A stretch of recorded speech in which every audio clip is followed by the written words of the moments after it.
It all begins on the Shanwu continent, more specifically within the demonic sect. Our protagonist is seen imprisoned, desperately pleading to be released, but the woman just smiles provocatively and makes it very clear that she's not going to let him go under any circumstances. She laughs seductively and says that today is their big wedding day, calling him her husband. The woman asks if he will leave her alone in that room. The boy's name is Zhao Mu, and he says that he is actually someone who has been reincarnated from another world. He explains that the woman obsessed with fantasies and role-playing is definitely not his wife. A year ago, he was reincarnated as the heir to a noble family and was about to marry a princess. But just when he was about to reach the pinnacle of life, he ended up being kidnapped by the demonic cult. He never imagined that becoming a prisoner would only be the beginning of his nightmare. It turns out that his special body serves as the perfect fuel for cultivation. But in that place, nobody cared about his life. It ended up becoming just a farming tool. With so much energy being constantly drained, he has now reached very close to his limit. In agony, the young man says he doesn't want to die yet, but she grabs his neck to keep him on the bed. She says with a sadistic smile that he should feel very honored to die at her hands. Then she shows him a special pill to boost his energy and force one last evolution in his art, forcing him to swallow the pill against his will. She mocks him, saying his death will be worth it, while the young man tries to scream to be released. He wonders if he's really going to end up dying in an embarrassing way, without ever having seen the world. Even with little strength left, he exclaims that he will not give up. A mysterious screen appears, announcing the system's awakening. He speaks with enthusiasm, saying he waited a whole year for this. The system promises to multiply anything he donates by tens of thousands of times. As compensation for the delay, the system guarantees that the first donation will yield the maximum return. Now, with a confident smile, he decides to put his pride aside and agrees to teach her a lesson. The villain is surprised by his sudden change in attitude and lets out a startled sigh. She smiles mischievously and tells him not to go easy on her during the night. Determined to seize the opportunity the heavens have given him, the boy lunges at her. He knows this is his only opportunity to take control of his future. The fox says that on that night, she belongs only to him. The following morning, the sun shines on the beautiful river that cuts through the territory of the demonic sect. The next day, the protagonist is found completely exhausted. Meanwhile, she stretches after a long night of cultivation. She compliments him, saying that his performance the previous night was excellent despite his low energy. Before leaving, she warns him that if he survives, she'll come back so they can have even more fun. Even after falling, the young man smiles victoriously, knowing that his plan worked. The system is activated by multiplying the lost energy, giving it a sacred body and the highest level of refinement. He boasts about his newly conceived body, but he soon calms down, realizing he still needs to act cautiously and avoid drawing attention. If they discover his secret, he knows his fate in the sect will be worse than before. While getting dressed, he decides to take advantage of the anonymity to accumulate as much power as possible in the shortest amount of time. The young man plans to obtain spiritual stones by doing extra work for the senior female disciples, but he soon realizes he needs to think big. Now that he has the help of a system, he knows that most of those girls are poor and starts looking for a more profitable method. Something captures your attention for a moment.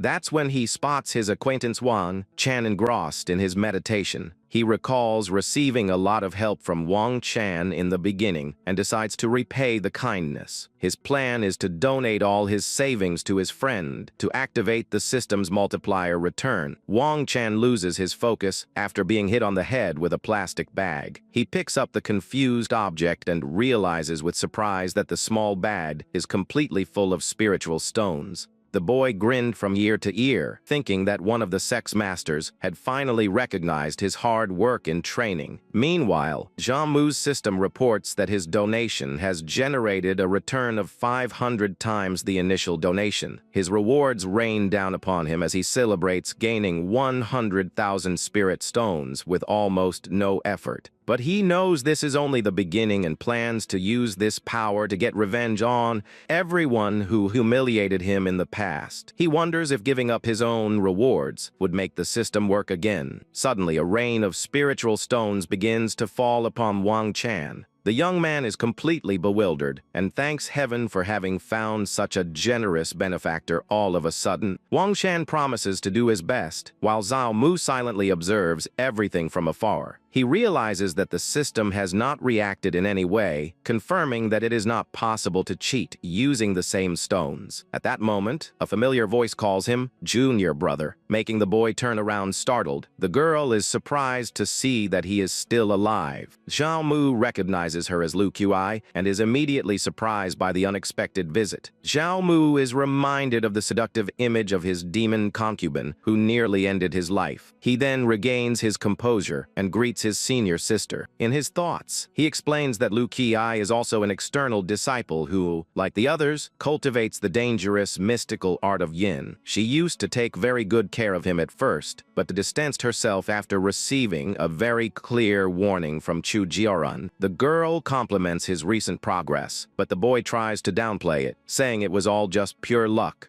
She loses her patience and grabs the boy's hand, telling him to stop that nonsense once and for all. She reveals that her rival has gone into isolation, and that now it's his turn to help her advance in her own cultivation. The young woman summons her giant sword, which begins to float, and authoritatively orders him to climb onto it. With little choice, the boy climbs onto the sword and clings tightly to the girl's waist, begging her to slow down. Lu Qi is puzzled by his sudden change in energy and asks if he received some kind of gift from that seductive fox. The senior warns him that, if he continues to stay with that demon, he will end up having his entire life drained away. She then blushes and reveals that she plans to challenge her rival, and that if she wins, the young man will belong only to her. Zhao Mu moves even closer and accepts the invitation while internally wondering why everyone calls him that. The two continue flying swiftly on their swords toward the imposing temples in the inner part of the sect. Once inside the room, she promises to give him a valuable vitality pill if he helps her with the cultivation. The beautiful young woman tells him to sit down and bluntly informs him that she's going to take a quick shower before they begin. Alone in his room, the boy smiles confidently, knowing he has everything under control thanks to his system.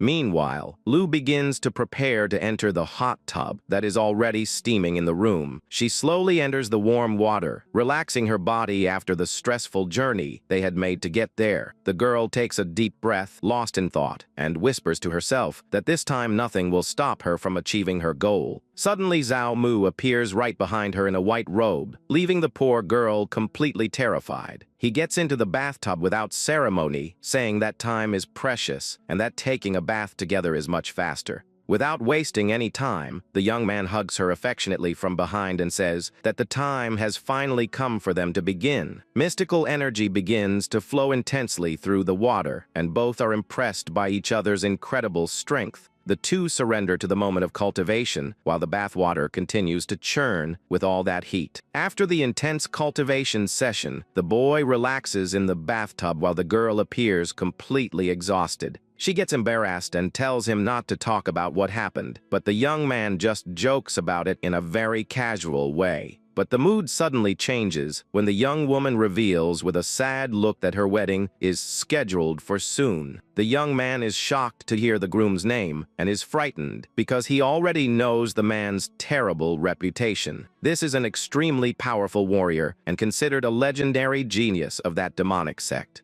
Zhao Mu panics when he realizes he has just become involved with the fiancé of an extremely dangerous man. The girl calms him down by revealing the secret that her fiancé ended up becoming a eunuch after failing a training exercise. She tenderly confesses that she only gave him her innocence because she truly likes him very much. Hearing those heartfelt words, the young man gazed intently at her, overcome by a powerful wave of emotion. Unable to resist his feelings, he pulls her into a passionate kiss. The affection intensifies, sealing once and for all the mutual complicity that was born between the two in that bathtub. He says she's very close to advancing and suggests they keep trying while the senior calls him silly. Time passes and the day dawns peacefully in the beautiful gardens of the inner part of the demonic sect. In the room, Lu Qi appears resting soundly on the bed, completely exhausted from all that training. The young man realizes that the system has been activated and prepares to receive 800 times the return for his donated energy. A strong golden energy surrounds your body, indicating that the strength of your sacred body has increased dramatically. He celebrates reaching the foundation stage and realizes that soon he will no longer have to fear anyone. Satisfied with the result of all his effort, the boy looks back and sees that his senior is still sleeping. He tries to wake her up gently and asks where the reward she promised before they started is. With great reluctance, the young woman hands over the bottle, complimenting the young man and saying she needs to sleep a little more because she's so exhausted. Upon opening the small bottle, the boy is surprised to find that she was generous and gave him 10 pills at once. He gives a sly smile and immediately begins to plot a perfect plan to take advantage of those valuable pills. The young man thinks that since he needs to donate things to activate the system, his own senior lying there is the perfect target. He then gently places one of the vitality pills in her mouth without the girl noticing anything.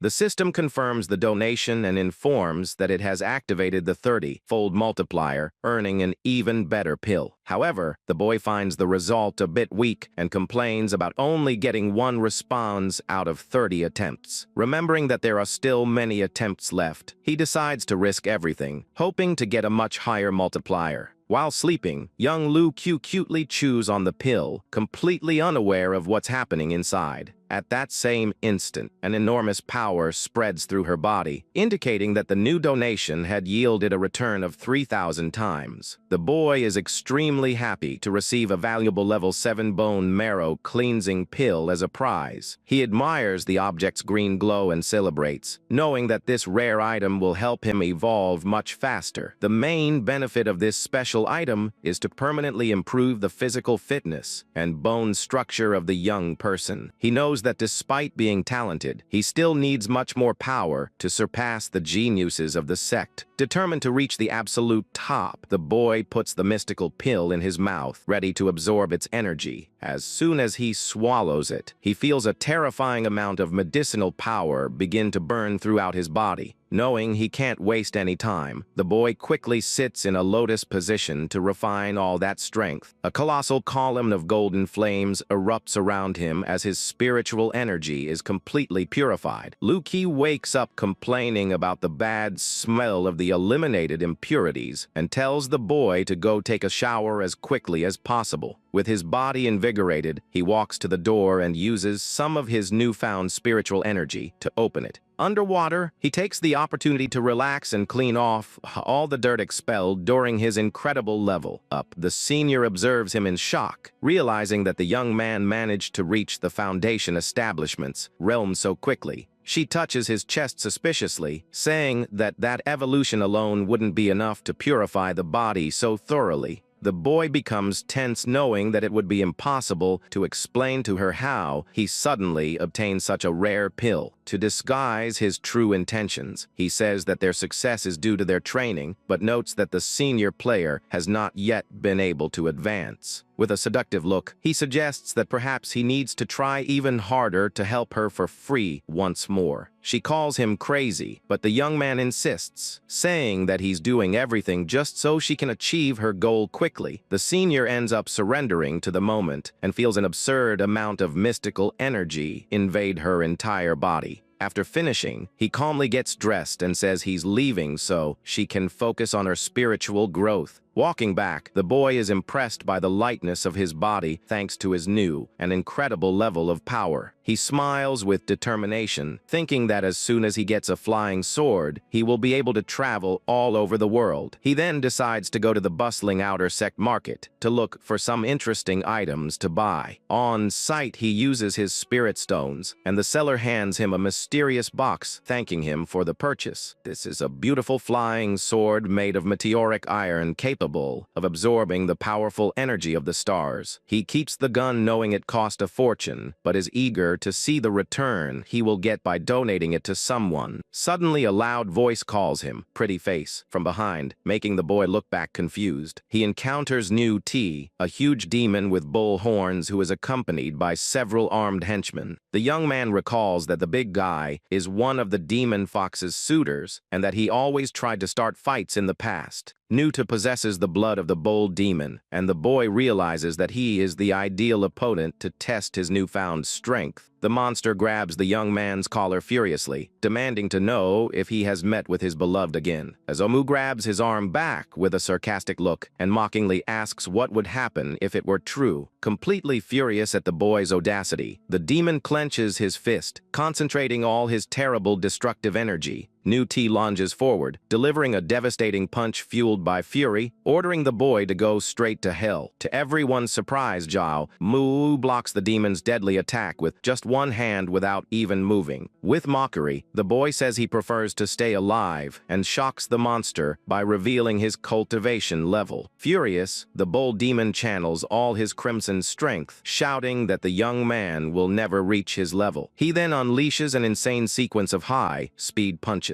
attempting to crush Zhao Mu once and for all. Zhao Mu dodges all blows with extreme ease and taunts, saying that his opponent's speed is too slow. He is impressed by the power of his sacred body, which allows him to toy with one of the 100 strongest warriors in the sect. The young man warns that the nonsense is over and lands a precise blow that sends the big guy flying backward. Focusing his spiritual energy, the boy prepares to deliver a powerful punch to end the fight. The terrible blow hits the demon squarely in the face, causing it to spit blood as it is violently thrown to the ground. The henchmen are in despair when they see their leader knocked out and can't understand how that boy got so strong. One of them tries to threaten him by talking about New T's powerful family, but the boy simply thanks them for the warning. To avoid future problems, he draws his new flying sword and commands it to attack without hesitation. The lackey lets out a cry of terror as he sees the gleaming blade pass close before his eyes. Zhao Mu calmly walks away, throwing the valuable sword to them, saying it will serve to pay for the medical expenses. At that same instant, the system screen appears confirming that your donation has triggered a 1,000-fold return. The system rewards him with a level 5 sword, but the young man finds the prize mediocre and complains a bit. The henchmen flee carrying the wounded boss, but continue to stare at the boy with intense hatred and resentment. In an act of desperation, the two lackeys leap onto the young man's back, attempting a surprise attack. But with a grim look, the boy turns around, warning that they shouldn't blame him for acting ruthlessly. A huge, brilliant burst of blue energy cuts through the air, heading towards the two reckless attackers. The henchmen fall to their knees, wounded and crying in pain, unable to understand where that swift attack came from. That's when a beautiful young woman in green robes appears, carrying a heavy sword on her back and laughing at their situation. Her name is Mu Juling. She directly accuses them, saying that she witnessed the cowardly attack attempt with her own eyes. Relieved by the intervention, the boy scratches his head with a friendly smile as the girl approaches him. But soon the young woman starts scolding the boy, complaining that he was too careless during the fight.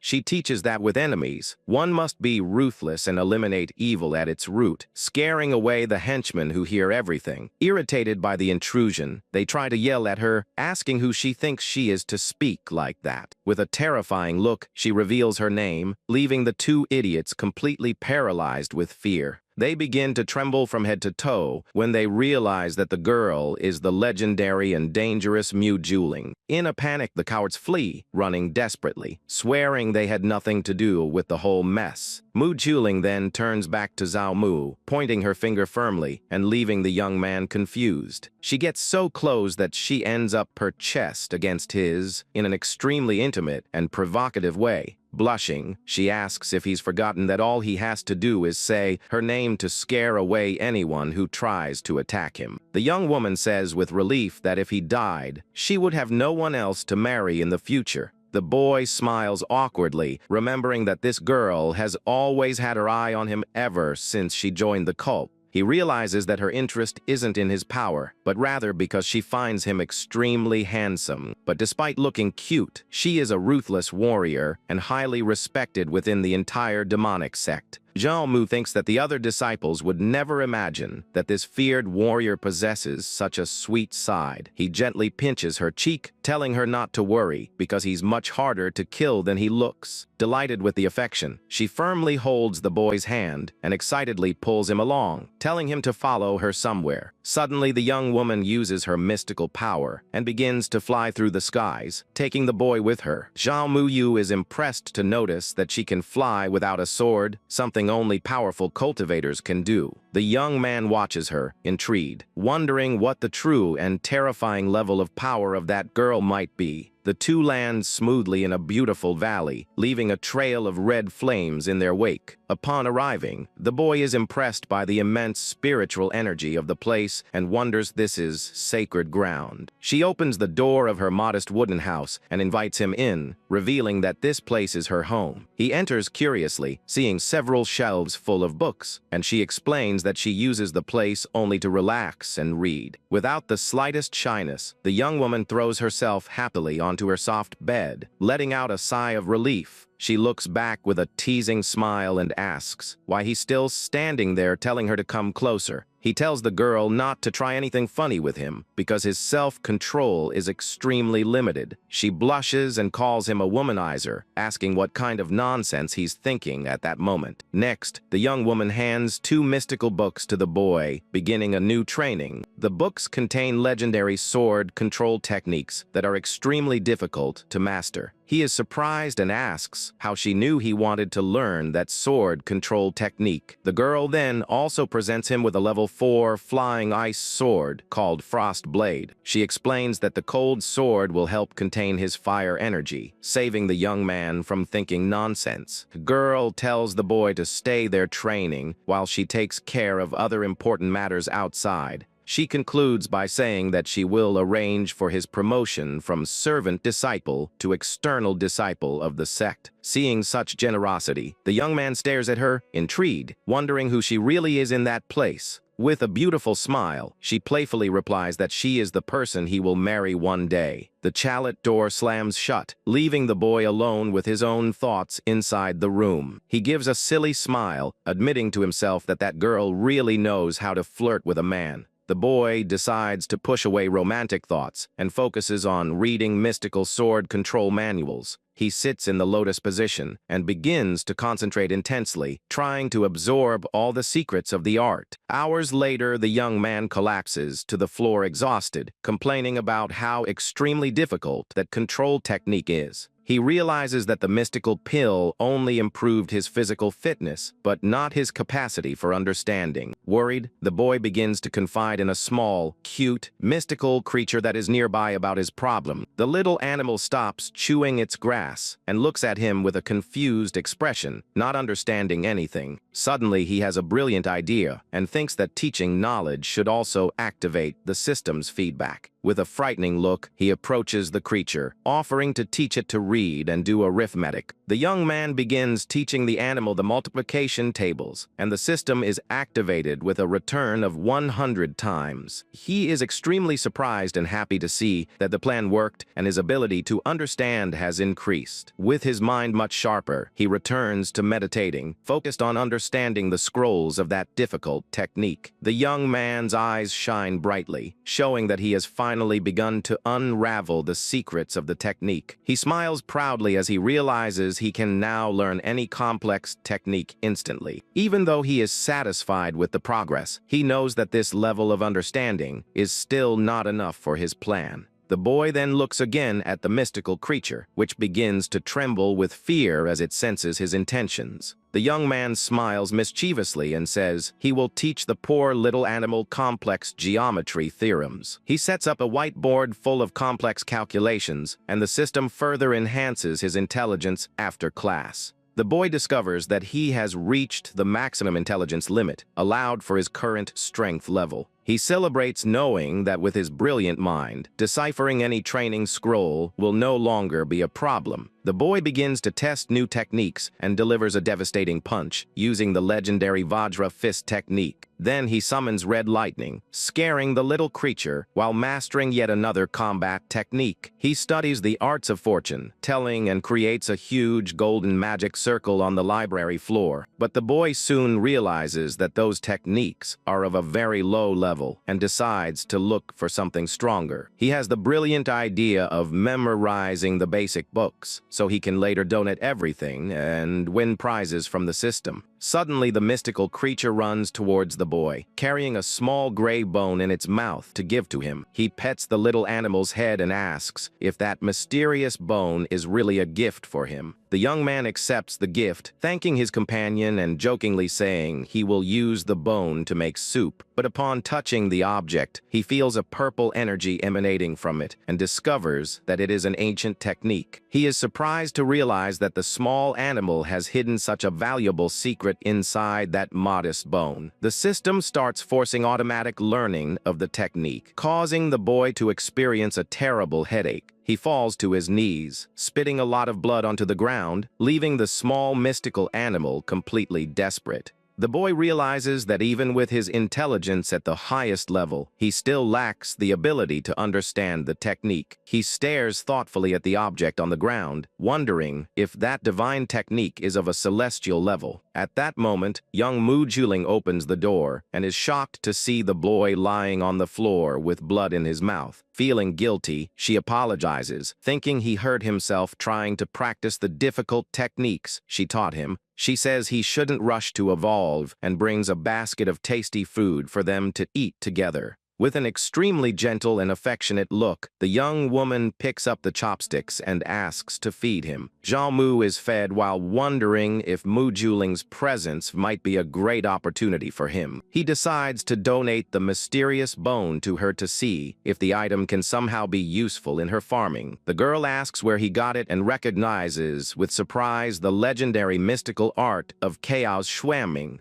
At this point, the young man's system is activated, confirming the donation with an incredible multiplier of 60 times. As a reward, he ends up gaining the Earth-leveled technique called Yang Shuaming's Pure Art. The boy is surrounded by a strong golden flame as he absorbs all the knowledge from the mystical scroll. The system detects perfect compatibility with your sacred body and accepts the immediate activation of the power. He hopes the process will be quick so as not to raise any suspicion on Mu Juling's part. Suddenly, the young woman starts complaining furiously, saying that she almost lost her future husband because of an animal. She explains with relief that, fortunately, he didn't try to cultivate the technique because it possesses attributes of chaos. The girl warns that the technique would conflict with his body and could have destroyed his meridians. Zhao Mu finally understands the danger and realizes that the problem wasn't his lack of intelligence. She promises to find techniques suitable for his special body and suggests that he use basic martial arts first. The young man suspiciously asks what she is plotting, and the beautiful young woman replies that her intentions are obvious. With a very sweet and passionate smile, she approaches him, asking him to surrender to her charms right away. She assures him that if he becomes her partner, he will have the best possible life in the cult, and no one will dare touch him. But a powerful and intimidating voice screams, cutting through the mood and leaving the two frightened inside the room.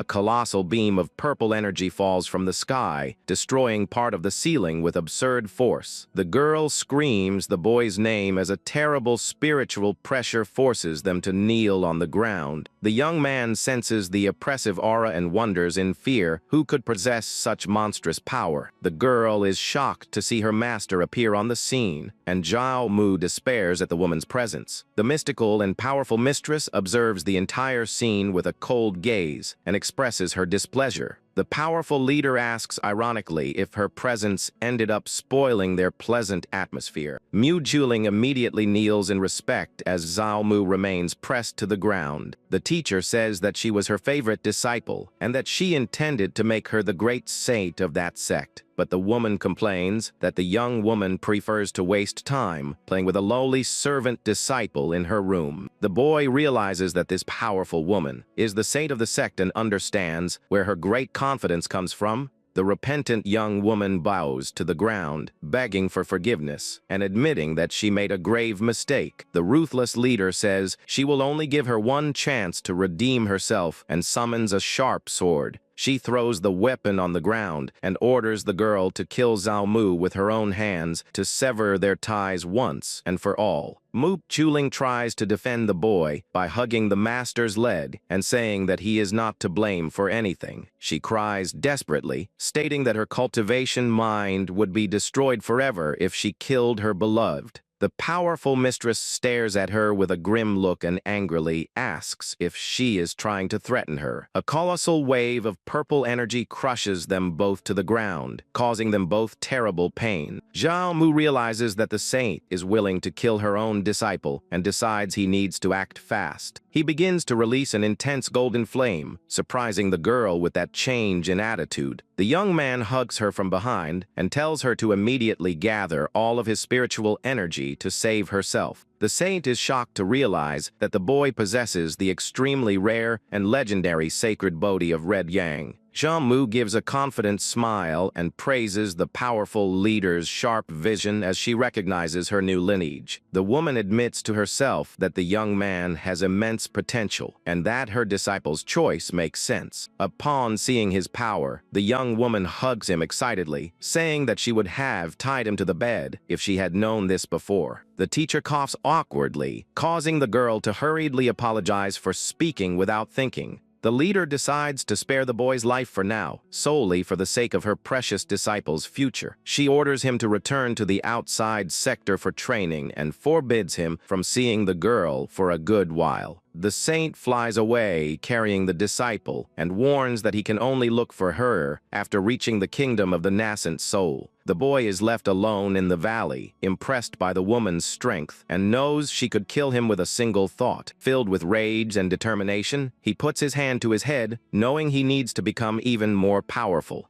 The young man returns, walking calmly towards the bustling and humble lodging of the servant disciples. Upon entering his simple room, he can finally breathe a sigh of relief after surviving that ordeal. He smiles, summoning his new treasures and celebrating having acquired an excellent sword and an incredible technique. Zhao Mu sits comfortably on his bed and commands the system to begin the spiritual strengthening process. Suddenly, an intense golden flame erupts around his body, initiating the power evolution process. He is impressed by the speed of the evolution and realizes that his new technique combines very well with his sacred body. The system warns that the surrounding energy is very weak and asks if it wants to absorb extra power for farming. Without thinking twice, the young man touches the floating screen, confirming that he wants to start absorbing energy. He looks to the side in surprise and sees that the spirit stones he was guarding are beginning to float all over the room. All the stones begin to melt and release a colossal amount of pure mystical energy in your direction. Zhao Mu joyfully celebrates as he feels that torrent of spiritual power flow directly into his body. Night falls over the peaceful servants' quarters while the boy remains focused on his mystical evolution. Hours pass and the young man continues meditating patiently, surrounded by that sea of warm, golden flames. Upon opening his eyes, he realizes with a start that he had spent 70,000 spirit stones in just one night. Despite the enormous loss, he smiles with satisfaction at having reached the third level of foundation establishment. The boy leaves the room stretching and thinks that now he needs to find a new way to make money. Suddenly a loud, intimidating voice shouts his name from behind, causing the boy to stop walking. The bully Hu Chuang shows up with his henchmen and provocatively asks about the benefits the young man received. With a sadistic and malicious smile, the big guy suggests that he should share some of these gifts with his brothers. The boy recalls that Hu Qiang is known for committing crimes in the lodging and that he even killed another servant who challenged him. Zhao Mu grins mockingly and asks the bully if he also kept many valuable stones from his robberies. Irritated by the boy's audacity, the giant leaps towards him, delivering a violent punch with tiger claws. but Zhao Mu dodges the blow with extreme ease and mocks him, saying that his movements are too slow. The young man lands a direct and devastating punch right in the enemy's face, causing a lot of blood to splatter across the courtyard. The big guy falls backward, groaning in pain, into the arms of the henchman, who desperately asks if he's all right.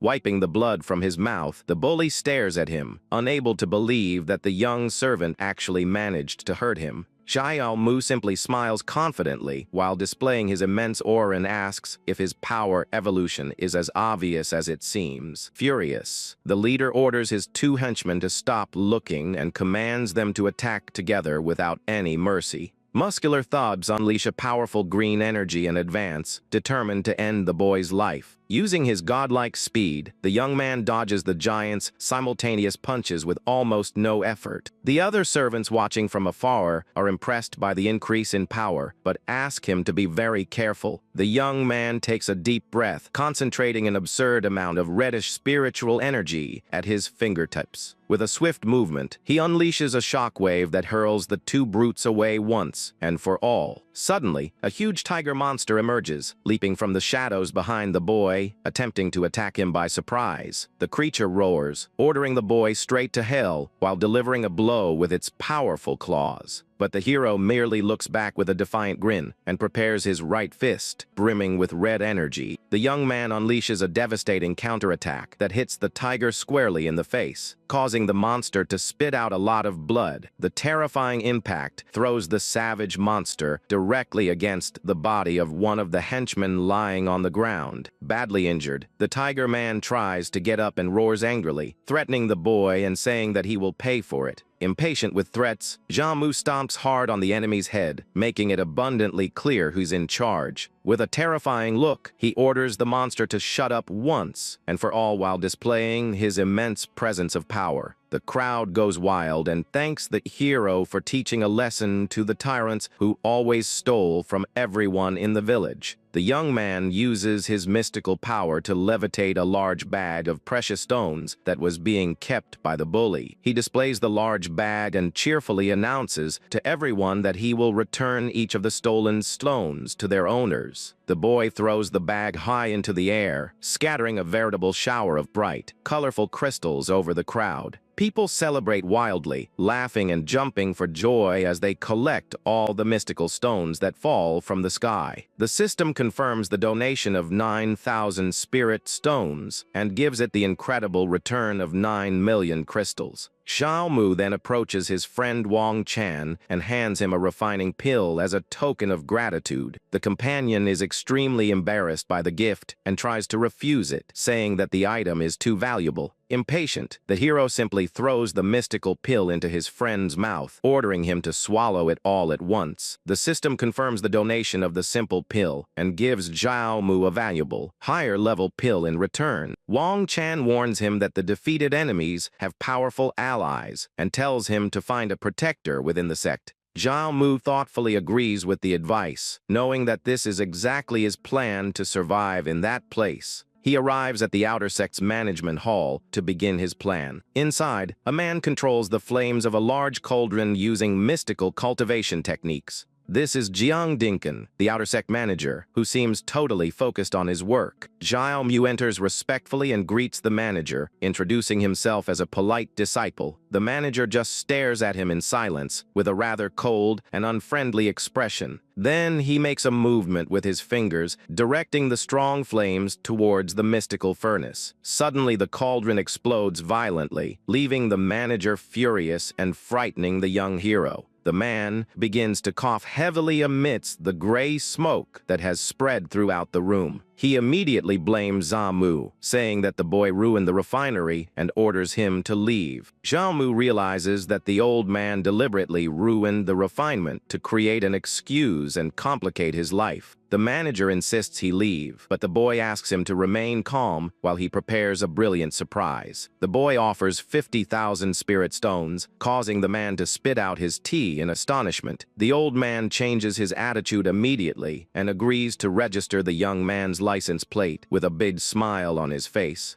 Taking advantage of the moment, the young man asks who was behind the attempt to prevent his promotion in the sect. Jiang Dinkin hesitates, saying that he only solves problems for money and doesn't usually betray his clients. Zhao Mu shows even more bags of spirit stones, making the manager's eyes almost pop out of their sockets. The man feigns a cough and discreetly asks the young man to come closer and listen to the secret. He uses his fingers to draw a mysterious name using small stones on the hall floor. The boy is shocked to discover that the mastermind behind everything is actually the powerful Chu Jiren. He knows she controls everything in the outer sect and that he'll soon be caught if he keeps messing around there. The young man thanks him for the valuable information, while the old man pretends that none of that happened. Then he climbs onto his flying sword and takes off at high speed, cutting through the skies of the sect. The boy decides that the best course of action now is to find Lu Kai and hide in her residence temporarily. He flies swiftly towards the large buildings constructed among the sacred mountains. Upon arriving, he notices with surprise two men leaving his allay's room in the middle of the night. This is the elder Lu Haikong accompanied by the young prodigy and pride of the Long Tiangxiang sect. The elder happily comments that the covenant marriage between the two should be planned as soon as possible. The young prodigy agrees, saying he will marry her soon after winning the big hunting competition. Zhao Mu observes everything from afar and silently mocks the situation, knowing the truth about the girl. As soon as the men leave, he lowers his sword and gently knocks on the door, calling for her. Lu Qiu quickly opens the door with a very happy look upon seeing her beloved junior brother arrive. The boy asks about the marriage proposal, and the girl angrily says she hates even hearing his name. She sits on his lap in an intimate and affectionate way, asking the reason for his surprise visit. He explains with an awkward smile that everything happened because of that shrew who barred him from the sect. Furious, the young woman reveals that she has already reached the core formation level and intends to challenge her soon. She quickly changes her tone and thanks the boy, saying that her rapid progress is entirely due to him. The young man says he won't be able to control his red yang power if she keeps provoking him like this. With a provocative smile, the girl asks him to help her with intimate cultivation while she begins to take off her clothes. The two of them lose themselves there in the passion of the night. Time passes peacefully as the petals fall, revealing the end of the romantic moment. Exhausted but quite satisfied, the girl falls into a deep sleep, resting after the long cultivation. The system notifies the return 50 times, but the young man stretches, finding the increase in energy insignificant. The system explains that cultivating too often with the same person causes the rewards to decrease. He reflects on the rule, realizing that focusing on only one partner reduces the benefits of the system. The young man thinks the best solution would be to find more senior sisters to cultivate and increase returns. He smiles, convinced that his brilliant line of reasoning is absolutely correct for his future. Putting those thoughts aside, he focuses on meditating surrounded by floating spiritual stones. With rapid advancement, he can easily reach the 3rd and 4th levels of the foundation establishment. However, the boy notices with frustration that his stones ran out before he can even reach the 5th level. He realizes that his sacred body consumes too many resources, and that he will need to accumulate much more wealth. It all begins when Zhao Mu notices a strange shadow moving outside his window. He gets curious and opens the window to see what's happening there at that moment. Suddenly, a figure appears right in front of him, leaving the boy completely shocked. The young man realizes that the unexpected visitor is none other than the powerful saint of the sect. She asks to be called only An Zixuan, while gazing at him with a superior look. Zhao Mu smiles and asks what the special reason would be for her to come looking for him in the middle of the night. The saint remains silent for a moment, analyzing the boy's physique in a very direct way. She reaches out and touches his abdomen, seeming very interested in his vital energy. And Zixuan reveals that she wishes to use his pure young power to aid her in her own cultivation.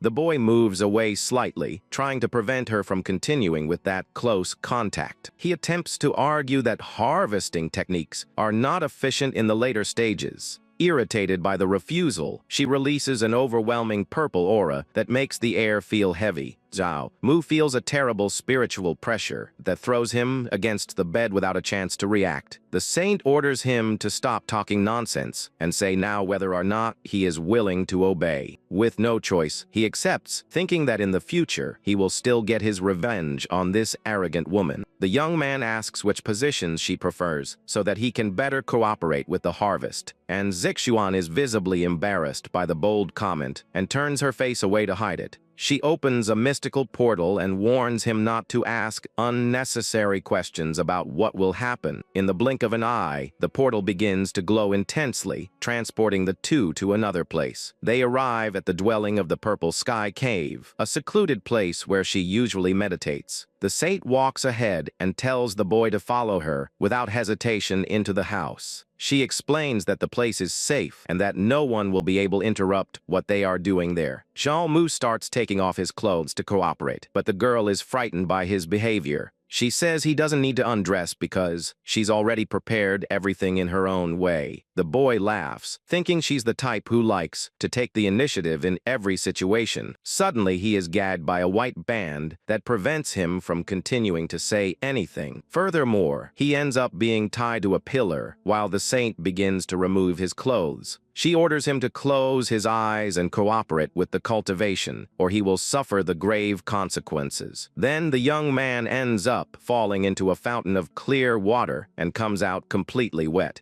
And Zixuan orders him to wash thoroughly before they begin the official energy extraction process. He wonders if it's all a dream, but the saint tells him to shut up immediately. With a mystical movement, the boy's body is levitated and launched towards the cultivation site. Zhao Mu finds himself trapped by magical bands once again, without understanding what is about to happen. He realizes that her strength is far superior and that he will not be able to resist her commands. Suddenly, the boy feels something strange touching his face and becomes totally confused. He sees two cat girls named Enlil and Yuaniwan who are watching him with mischievous looks. The young man panics, asking if they don't think he's pretty enough for his sisters. They explain that they are puppets created to extract Yang's power from him in just 2 hours. Zhao Mu gets furious at being underestimated and decides to show those tools who's boss. He grabs one of the girls forcefully, surprising the little puppet with his sudden reaction. The boy announces that he will show his true strength and begins to completely dominate the situation. The little creatures begin to beg for mercy as the hero advances, without any hesitation. The atmosphere heats up so much that the puppets become desperate, trying to make the young man stop the attack. The night passes under the light of the full moon, while the sound of cultivation echoes throughout the cave. Sitting on her throne, and Zixuan wonders how much longer that boy will be able to endure. In the end, the two puppets appear completely exhausted, while the boy relaxes peacefully. Zhao Mu realizes that the hot spring has further increased his vigor, leaving him full of energy. The cat girls complain a lot, calling the hero a bastard for being so ruthless. They apologize to the saint, saying that the boy's physical constitution is too tyrannical, and Zixuan forgives her subordinates while trying to hide her flushed face after witnessing everything, and Zixuan dismisses his puppets, ordering them to leave the sacred liquid and recover soon. The cat girls promptly obey and leave carrying the bowls containing the purified essence of the hero. While getting dressed, Zhao Mu observes the saint from afar, trying to understand what she will do with all of this. He asks if she liked his performance, but the girl coldly replies that it was only average. Even so, she throws a reward to the boy who catches the bag of spirit stones in mid-air with agility. The young man is amazed to see that he has won 10 million stones and 4 vials of high-level pills. He leaves very satisfied and praises the saint's generosity as he prepares to leave the cave. And Zixuan asks why he's still standing there and tells the boy to stop staring blankly into space like a fool. Zhao Mu suggests that the effect would be much better if they did a direct double cultivation without the puppets.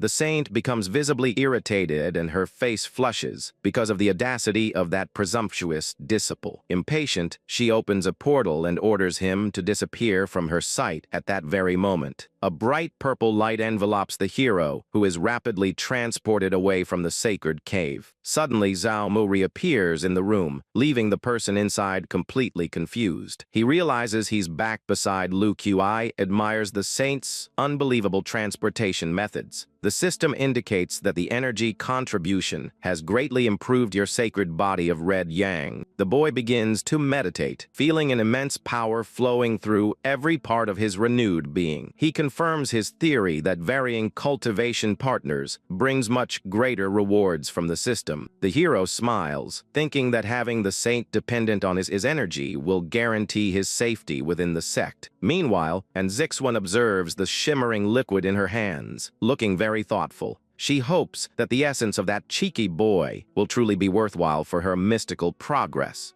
Upon drinking the liquid, she ends up having vivid memories of what happened between the boy and the puppets. The saint feels the impact of the power on her body and tries to catch her breath. Her face heats up. She struggles to stay focused, telling herself that a mere servant won't affect her mind. The puppet cats notice that their mistress is distracted and wonder if the liquid has caused any side effects. The next day, the sun rises, illuminating the tranquil patio of the residence where the two are staying. Lu Qi wakes up and stretches lazily, feeling refreshed after a good night's sleep. She glances to the side and sees that Zhao Mu is already awake and focused on his consistent morning training. The young woman praises her companion's diligence, who explains that he felt a sudden inspiration to make a move. She then suggests that they challenge the path of ascension to Heaven together to test their newfound strength.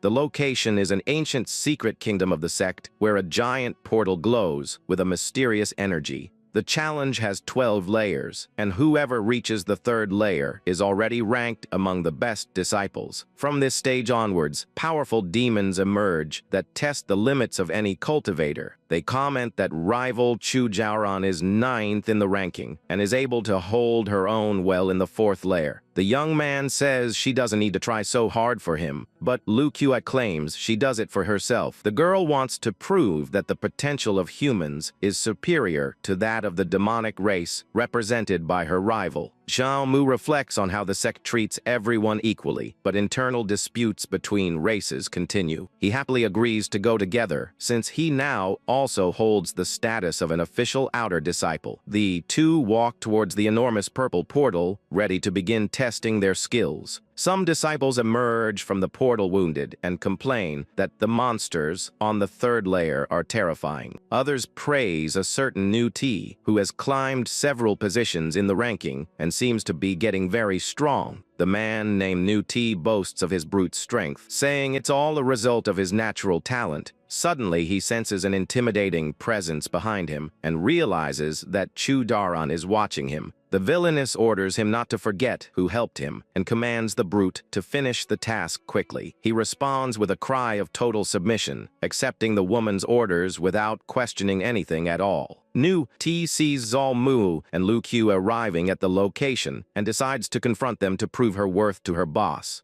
Brute mocks the boy, calling him a pretty face who lives off the hard work of his younger sister. Lu Qi counters the insult by reminding him that this pretty face had already defeated the bully in a previous altercation. The hero scorns his opponent, saying that losers shouldn't make a scene while he goes on his way. Consumed by hatred, the hulking figure unleashes his demonic energy and prepares for a devastating attack. He tries to block their path with a violent blow while yelling at them to stop right there. Zhao Mu and Lu Qi watch the shockwave as they prepare for the inevitable confrontation. The system announces that Disciple Nu Tai has issued a fighting challenge, and the boy accepts with a smile. Lu Qi asks him not to accept the provocation, but the young man assures him that he knows his own limits very well. Zhao Mu suggests that a simple fight is boring and proposes that they make a bet to liven things up. The brute accepts the challenge and puts up his valuable second-grade flying sword as collateral for the wager. In exchange, the hero offers the storage ring he carries in his hand, making the atmosphere even more tense. The challenge is officially validated by the system, and the two opponents face each other with intense fury in their eyes. News of the fight spreads quickly, and several disciples approach to watch the fight in the courtyard. Some people gossip about Yang Puro's constitution and call him a disgrace to the demonic sect. Chu Jiaran suddenly appears and mocks Zhao Mu, saying he was busy with his little mistress. Lu Qi stares at the villain with seriousness as a dark and menacing aura begins to envelop the place. The red-haired woman laughs cruelly and says that birds that try to escape should be crushed. She orders Nu Ti to use all his brute strength, and the monster promises he won't disappoint his master. The big guy unleashes an overwhelming power that makes the ground tremble and crack under the pressure of his feet. Lu Qi screams desperately for her junior brother to be careful of the devastating attack that is coming. Nu Ti leaps towards the sky and crashes down, screaming that this will be the end of the boy's life. A gigantic explosion occurs at the moment of impact, raising a curtain of smoke and dust everywhere. Spectators are impressed by the monster's stepping technique, which has multiplied its attack power. Everyone believes Zhao Mu was quickly defeated, while Chu Jiaran celebrates his enemy's downfall. The villain sarcastically laments that he would have lived longer if he had accepted being her dog. Suddenly, she is shocked to realize that the fatal blow was blocked with incredible ease. Zhao Mu appears, firmly holding the giant's horns, preventing the attack from hitting him. Nu Ti is completely speechless when he sees that his brute strength wasn't enough to shake the young man. The hero mocks his opponent's weakness by asking if he forgot to eat before coming to the fight. Furious at the humiliation, Chu Jiaran orders her subordinate to swallow the pill she handed him immediately. The monster hesitates for a second but decides to take the mystical item to try and reverse the course of the fight. Nu Ti chews the red pill angrily as he feels a wild energy begin to burn inside him. An explosion of carnivorous flames occurs, and the big guy begins to undergo a terrifying and bizarre mutation. The opponent assumes his full Minotaur form, displaying gigantic muscles and an uncontrollable fury. Zhao Mu is surprised to see that the man has actually transformed into a huge ox right in front of him. Lu Qi accuses her rival of cheating in the duel, but the villain only smiles disdainfully at the complaint. Chu Jiaran explains that the pill serves only to stimulate the blood power that already exists in the demon race. She watches the transformation with pleasure, assuring herself that this is merely the awakening of the monster's true power. The Minotaur snorts with rage and vows to tear the boy's body to pieces until nothing is left whole. He advances with absurd speed, using an attack technique that creates several blurry shapes in his path. The people around can't even follow the ox's movements as they wonder if it has woken up. Zhao Mu moves with ease, dodging heavy blows while maintaining a confident smile on his face. However, one of the attacks ends up tearing the hero's sleeve quickly and unexpectedly. The boy realizes that he wasn't hit directly and that only the wind pressure was able to injure him. Nu Ti violently hits the ground, creating a huge crater and scattering debris in all directions. The intense battle continues before the large portal as the two exchange attacks at insane speed. Disciples are terrified by the impact of the physical force that seems to surpass even the core formation level. The monster becomes even more enraged when it sees that its target remains standing even after so many brutal attacks. He advances again, his eyes glowing red, shouting that he won't let the hero escape this time. Zhao Mu unleashes his own golden energy and acknowledges that his opponent's strength is indeed considerable. With a dark and intimidating look, the boy prepares to launch a decisive and powerful counterattack. The two collide their fists in a direct clash of energy that makes the surrounding air vibrate intensely. The hero's fist glows intensely as he focuses all his sacred power to finish the duel. Zhao Mu lands a solid punch to the Minotaur's face, breaking his defense and causing blood to splatter. With the devastating impact, the big guy is thrown far away, rolling across the ground completely defeated. The impact of the final blow is devastating, causing Nu Yi to fall unconscious amidst a huge cloud of dust. Chu Jiaran watches the scene completely paralyzed and can't believe the boy won so easily. She is shocked to realize that Zhao Mu's punch was strong enough to knock out the monster with a single movement. The crowd wonders when the young man achieved foundation refinement and how his power can be so absurdly overwhelming. Lu Kai runs towards his junior brother and hugs him tightly, joyfully celebrating that heroic victory. The boy is a little embarrassed by the public affection, but the girl says she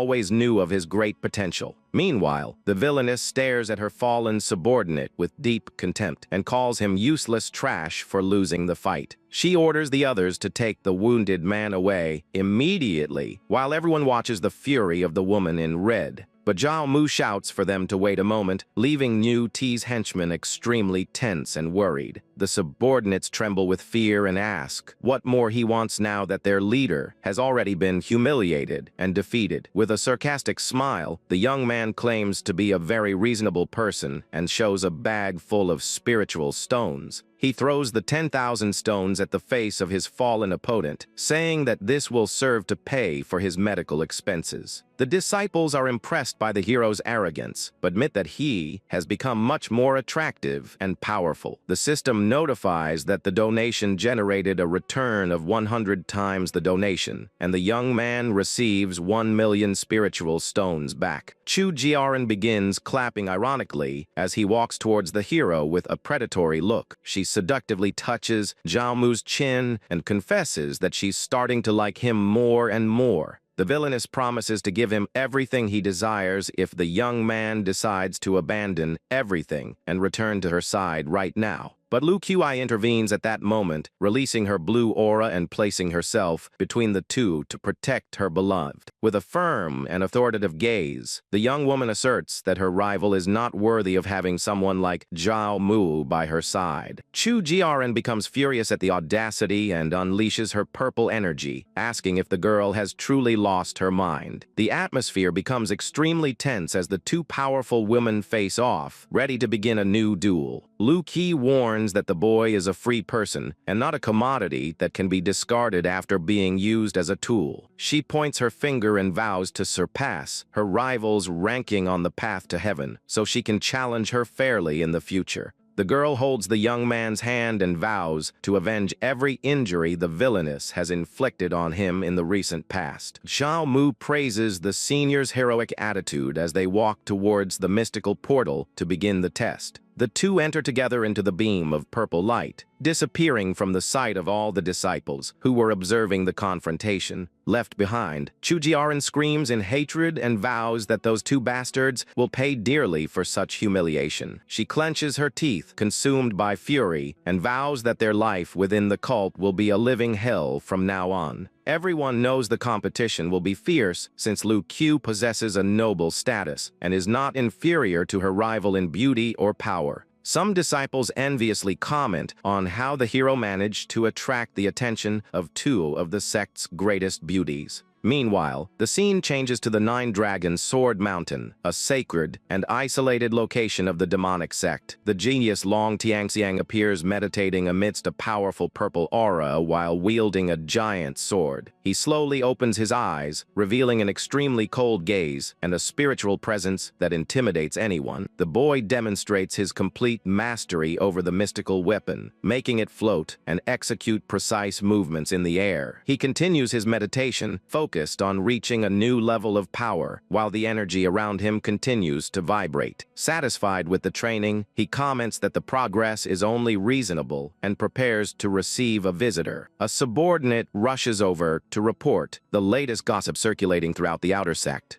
The man says that Lu Qi is showing jealousy because of a handsome new disciple from the Fox faction. Long Tianxiang rises furiously and unleashes several swords of light, asking if the servant interrupted him for such a trivial reason. He points the gleaming blades at the subordinate's neck, who begins to tremble in fear at such aggression. The servant desperately begs forgiveness and promises to leave immediately so as not to bother his senior master any further. However, the genie tells him to wait while keeping a dark and calculating gaze fixed on the poor fellow. The subordinate bows again, asking if his superior has any other special commands for him to carry out. Suddenly, Long strikes the man in the chest with a burst of energy, causing him to scream in pain. The servant is confused and frightened, not understanding why he was attacked so abruptly by his own master. The warrior orders him to stop complaining and take a good look at the mark that has just appeared on his muscular chest. The man is shocked to see a small sword of light shining intensely right in the center of his chest. Long explains that this is a spark of his sword intention that he himself condensed to be used. He states disdainfully that there are always ants that don't know the vastness of the world and need a lesson. Finally, he orders his subordinate to use that power to eliminate Zhao Mu from that sect once and for all. The subordinate thanks Senior Long for the sword mark that gave him overwhelming power throughout his body. Meanwhile, Zhao Mu and Lu Qiu cross the mystical portal of the Path of Ascension to begin the official test. The girl explains that he will be separated from her during the climb because the path records the individual performance of each person.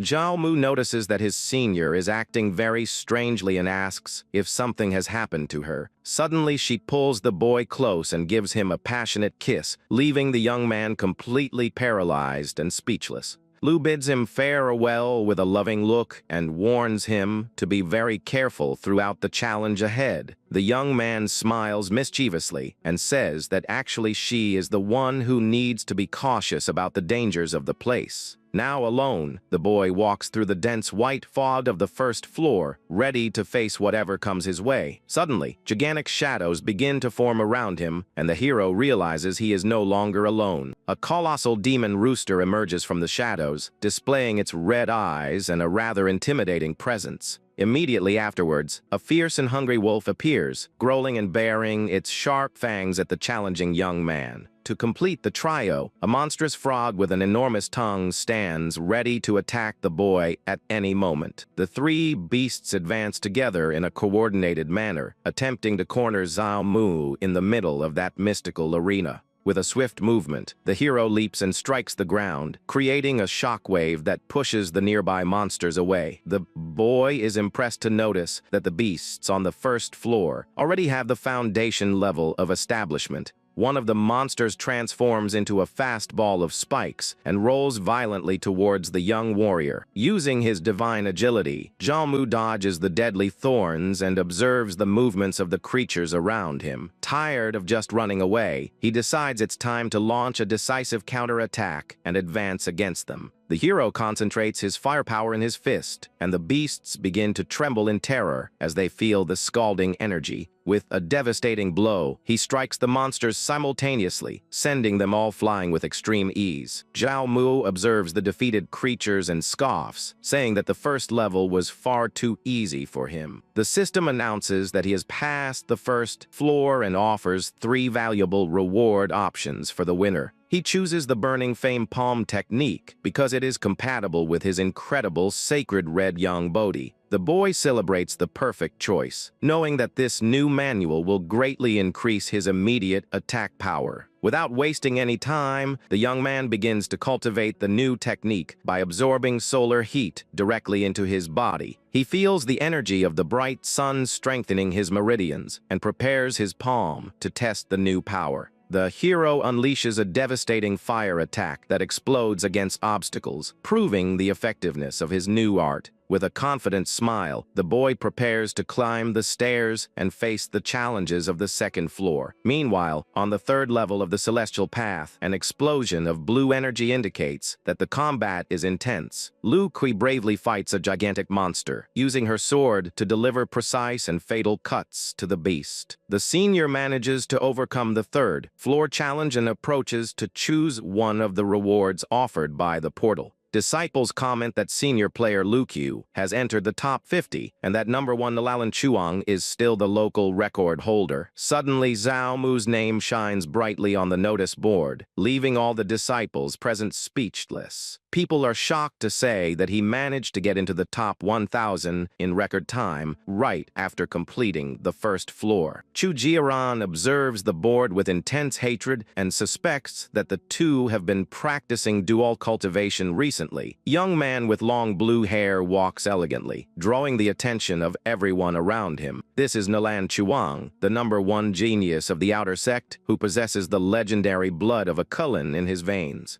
some disciples start gossiping, saying that he's just a poser who relies entirely on his noble lineage. Nalan Chuang listens to the insults and approaches the gossips with a calm smile, but one laden with murderous intent. Suddenly his arm mutates and transforms into a powerful claw covered in shimmering Kulin scales. With swift movements, the genius knocks out the insolent disciples, leaving them bloodied and groaning in pain on the ground. He disdainfully states that he hates when mediocre people talk behind his back and arrogantly continues on his way. The boy approaches Chu Jiaran, asking what she's doing standing there with that unfriendly look on her face. He starts mocking the villainess, saying he heard her pretty face ran off with a much better woman. Furious at the provocation, she unleashes her overwhelming purple aura and screams that he is digging his own grave. The woman attacks furiously, but the genie dodges everything, laughing at her anxiety as the atmosphere grows increasingly tense. Nalan Chuang easily captures the villain's hand, demonstrating that her physical strength is superior to hers at that moment. He firmly grips his opponent's wrist, preventing her from continuing the attack, and taunts her weakness. Suddenly, a monstrous presence appears between the two, and they recognize with fright the powerful and feared warrior Nu O. This is the 8th genius of the inner sect, who has already reached the peak of the core formation realm and seems very angry. Chu Jiaran mocks Niuao, asking if he isn't afraid of the elder's prodigy when he tries to get revenge. The monster replies that received direct orders from Long Tiangxiang and therefore fears nothing while crushing a seal. Nalan Chuang watches the scene with a smile on his face, thinking that all that confusion was worth it. He finds it very interesting to see a novice disciple being hunted by an expert at the peak of core formation. Suddenly, the disciples around them begin to shout and point again to the large notice board of the sect. Everyone is shocked to see that Zhao Mu's name has risen absurdly, now entering the top 200. Meanwhile, inside the tower, the young man crosses a new portal and finally reaches the second floor of the challenge. He uses his palm of blazing flames to confront a giant demon monkey that leaps towards him in fury. After winning, he realizes that saber techniques and common pills are useless against his current level of holy power. The hero decides to choose a mysterious box as his reward, hoping to get something truly valuable this time. The system reveals that he earned a second, tear-flying sword called White Jade Glow that shines intensely. Zhao Mu finds the weapon inadequate, and besides, he needs to find someone to donate it to and activate its return multiplier. The boy moves forward and climbs the stairs towards the purple portal that leads to the 3rd floor of the celestial tower. Upon entering, he encounters an army of monstrous beasts that stare at him with gleaming eyes in the darkness. He understands that most external disciples can only pass through there after achieving core formation. Determined to win, the hero decides to test the maximum limit of his strength and concentrates a huge fireball in his hand. The beasts advance with impressive speed, attempting to crush the invader once and for all in that location. Zhao Mu attacks first, using his flame technique to gain an advantage and strike the nearest monster with force. A colossal explosion of destructive energy occurs in the center of the arena, causing the ground to tremble from the impact of the blow. The young man announces that it's all over, but realizes he's still surrounded by several shadows of ferocious and hungry monsters.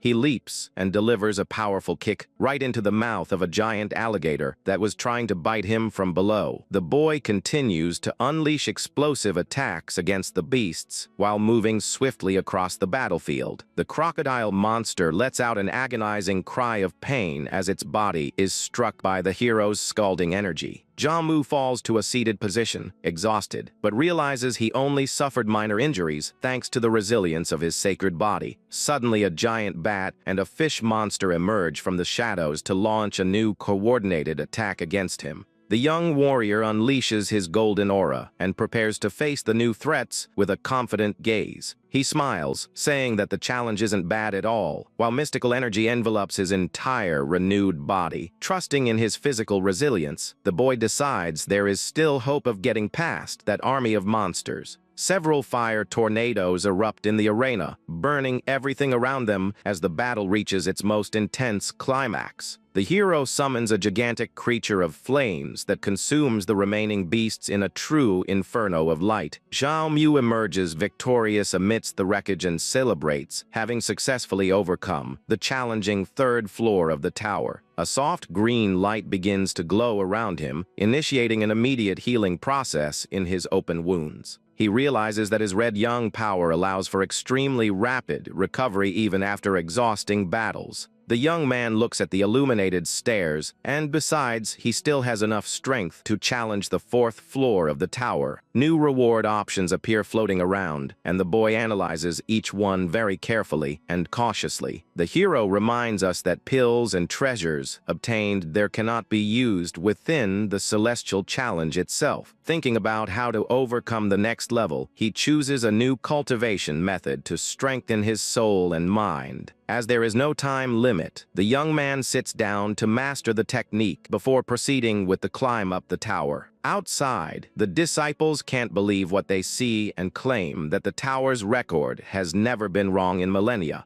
Everyone panics when they see Zhao Mu's name suddenly jump to 13th place in the ranking. People are shocked that he went from the third floor to the third floor in just a few minutes. Being only a beginner in the cult, Chu Jiaoran bites his lip in anger and wonders what kind of secret the boy is hiding to become so strong. Nuo scoffs at everyone's surprise and says that a simple ranking of the outer sect means absolutely nothing. The giant states that the warriors of that faction are just a bunch of useless people while staring at the crowd with disdain. Suddenly, someone announces that Senior Lu Qi is emerging from the portal, and everyone turns to see the victorious young woman. She managed to hold on for 15 minutes on the 4th floor and now occupies 9th place, knocking her rival out of position. The crowd celebrates the girl's success, while Chu Jiaran watches everything from afar with a look filled with envy. Lu Qiu taunts the villainess with a victorious smile, saying it's great to be superior to a certain seductive fox. The rival replies that the ranking doesn't matter because Nuo is there to ensure Zhao Mu doesn't leave that place alive. The young woman realizes that the enemy is Nu Ti's cousin and panics, knowing that her beloved is in mortal danger. Zhao Mu concentrates intensely as purple rays begin to envelop his entire body during meditation. He opens his eyes, revealing a powerful electric glow, showing that he is almost mastering the new mystical technique. The boy summons a tangle of purple lightning bolts, unleashing devastating energy currents in all directions of the arena.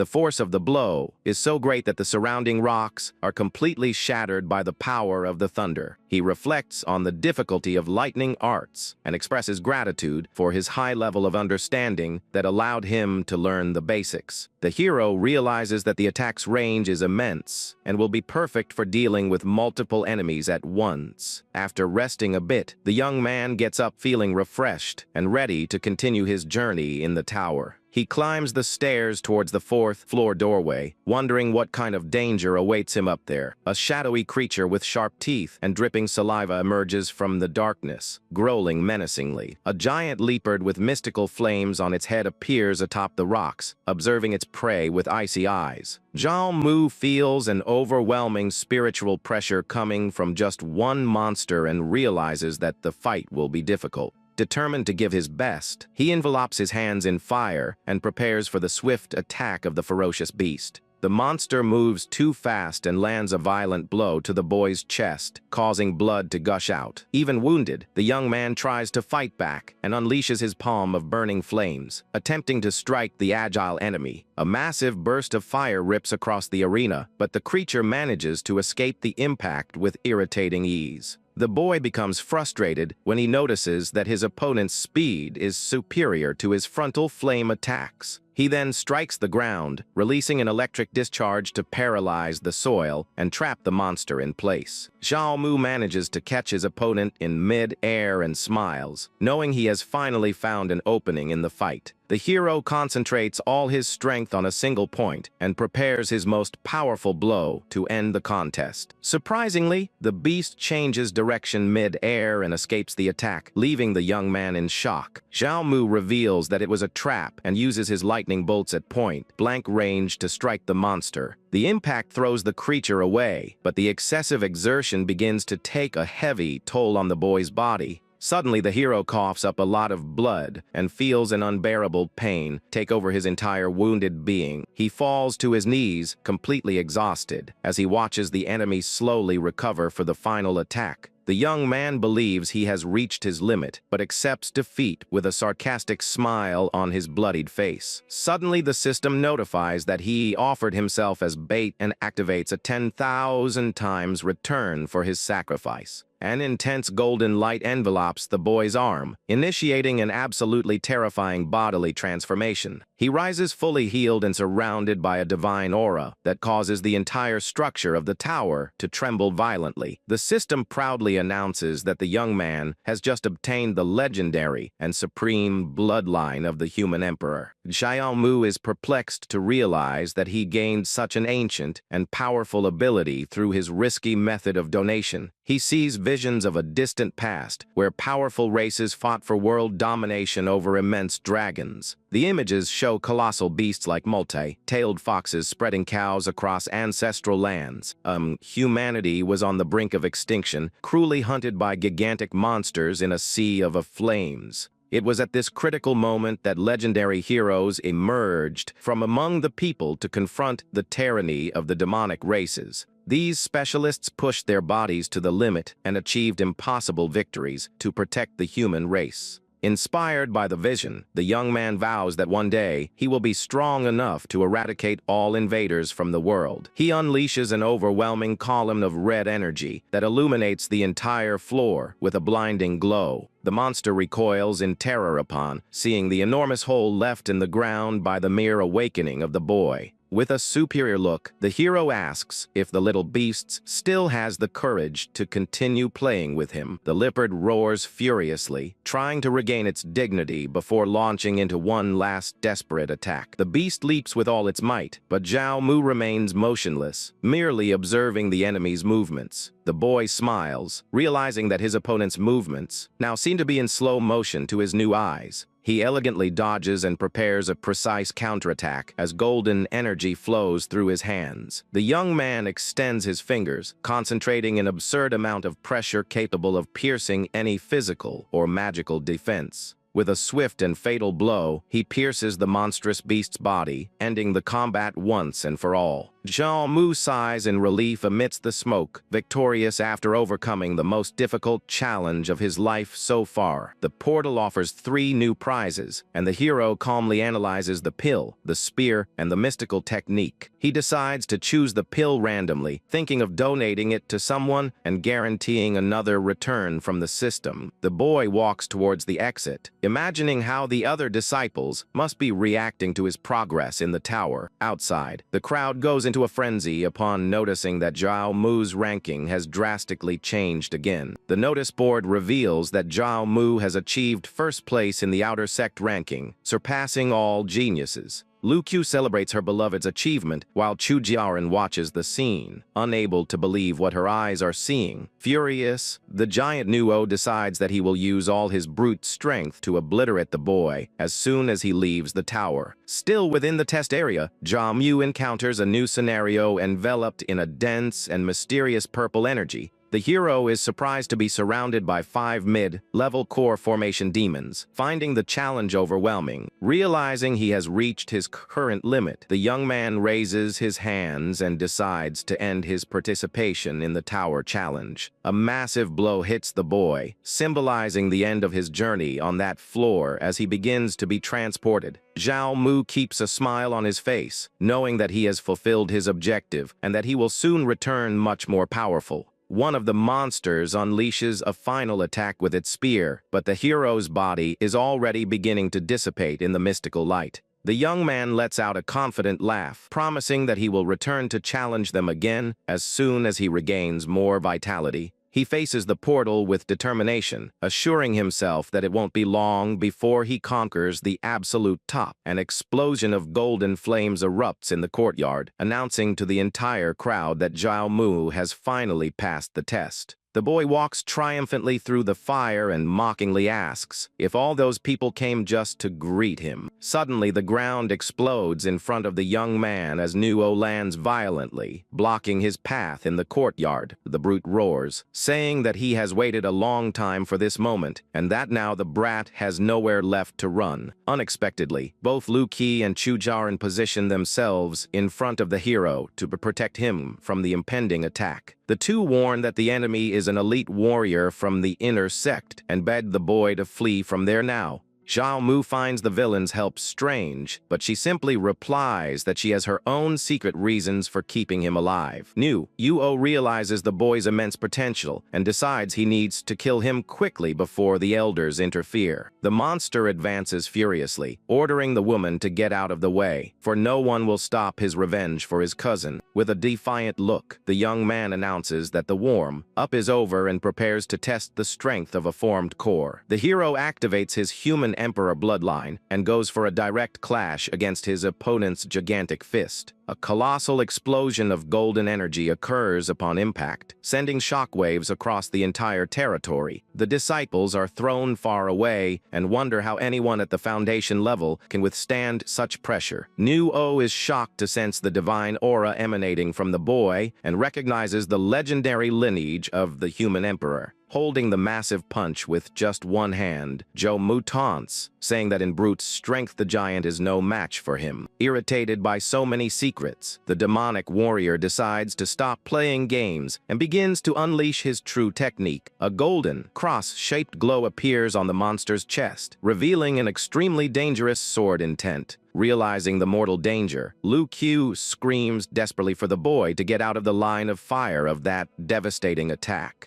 Nuo smiles sadistically, stating that the brat should feel honored to die under that mystical sword. Zhao Mu focuses all his vital energy to withstand the blow as the overwhelming presence takes over the place. A dragon of flames and light is unleashed upon the hero, who attempts to defend himself from the technique sent by the prodigy Long. In the midst of the collision, the boy realizes that the sword's aim actually belongs to his rival, Long Tianzang. The young man fully unleashes the power of the human emperor, creating a shield of intense fire to avoid being disintegrated. Even suffering under the pressure, the warrior clenches his teeth and refuses to fall, begging his body to hold on tight. A gigantic detonation occurs, raising an immense curtain of smoke and debris that covers the entire battlefield. Lu Kai runs in tears, screaming the young man's name, while Chu Jiaran coldly states that there is no turning back now. The villain laments the failure of her mission, thinking that the boy was reduced to ashes by the force of a nascent soul. The giant Nuo laughs victoriously, saying that this is the cruel fate of those who dare to offend the important figures of the sect. Lu Qi stares at the sight of the explosion with a broken heart, believing she has tragically lost her companion. Suddenly, coughing sounds emerge from the smoke, leaving everyone present paralyzed with pure surprise and astonishment. Zhao Mu appears, smiling amidst the blood and dust, mocking the supposed strength of his rival's sword intent. With his torso bare and wounded, the hero admits that the blow was strong but mockingly states that he expected something much better. Lu Qi sighs in relief and smiles as she sees that her beloved has miraculously survived an attack that should have been fatal. Furious at the boy's persistence, Nuo ignites his arms and leaps to deliver the final coup de grace. The senior intervenes with her blade, attempting to block the monster's advance to give the young man time to recover. The brute violently shoves her, telling her to get out of the way if she doesn't want to die along with the human trash. The giant prepares the final punch against Zhao Mu, who is paralyzed while the hero laments the lack of strength in his body. Suddenly, a pillar of overwhelming purple light descends from the sky and crushes the monster against the ground with godlike force. Nuo screams in hatred and pain, trying to get up while asking who the damned person is who dared to interrupt him.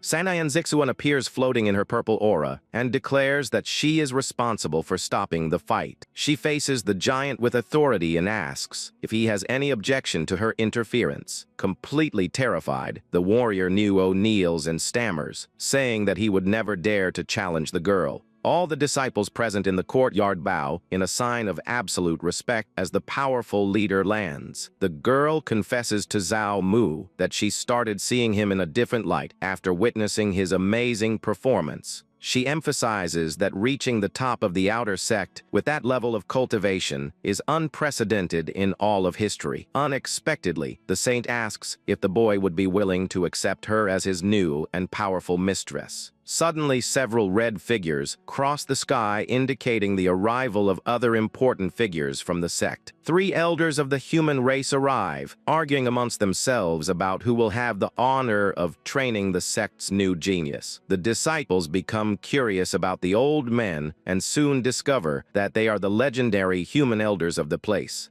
Elder Zhou Siliang states the saint is going too far in attempting to take the greatest prodigy of the human race. Master Fan Deng, a renowned alchemist, also asks the leader to leave the talented young man under his care. The 3rd elder, Dugujan, offers rare armor and his battle skills to try and convince the young hero. The crowd is amazed to see that 3 of the 4 great human elders appeared just to recruit the boy. They pressure Zhao Mu to make a quick decision, reminding him that strength and expertise are everything in that world. With a rather cheeky smile, the young man asks if it wouldn't be possible for him to become a disciple of all of them at the same time. The 3 masters remain in absolute silence, completely shocked by the boy's audacious and greedy proposal. The saint smiles playfully and says she has no objections, leaving the final decision to the 3 human elders. The elders explain that each path demands total dedication and that the hero should not be distracted by so many different arts. The young man assures them that he will not disappoint them and suggests spending 3 days studying with each of the masters individually. He states that if he can meet expectations in a short time, he will prove that he can handle the 3 teachings.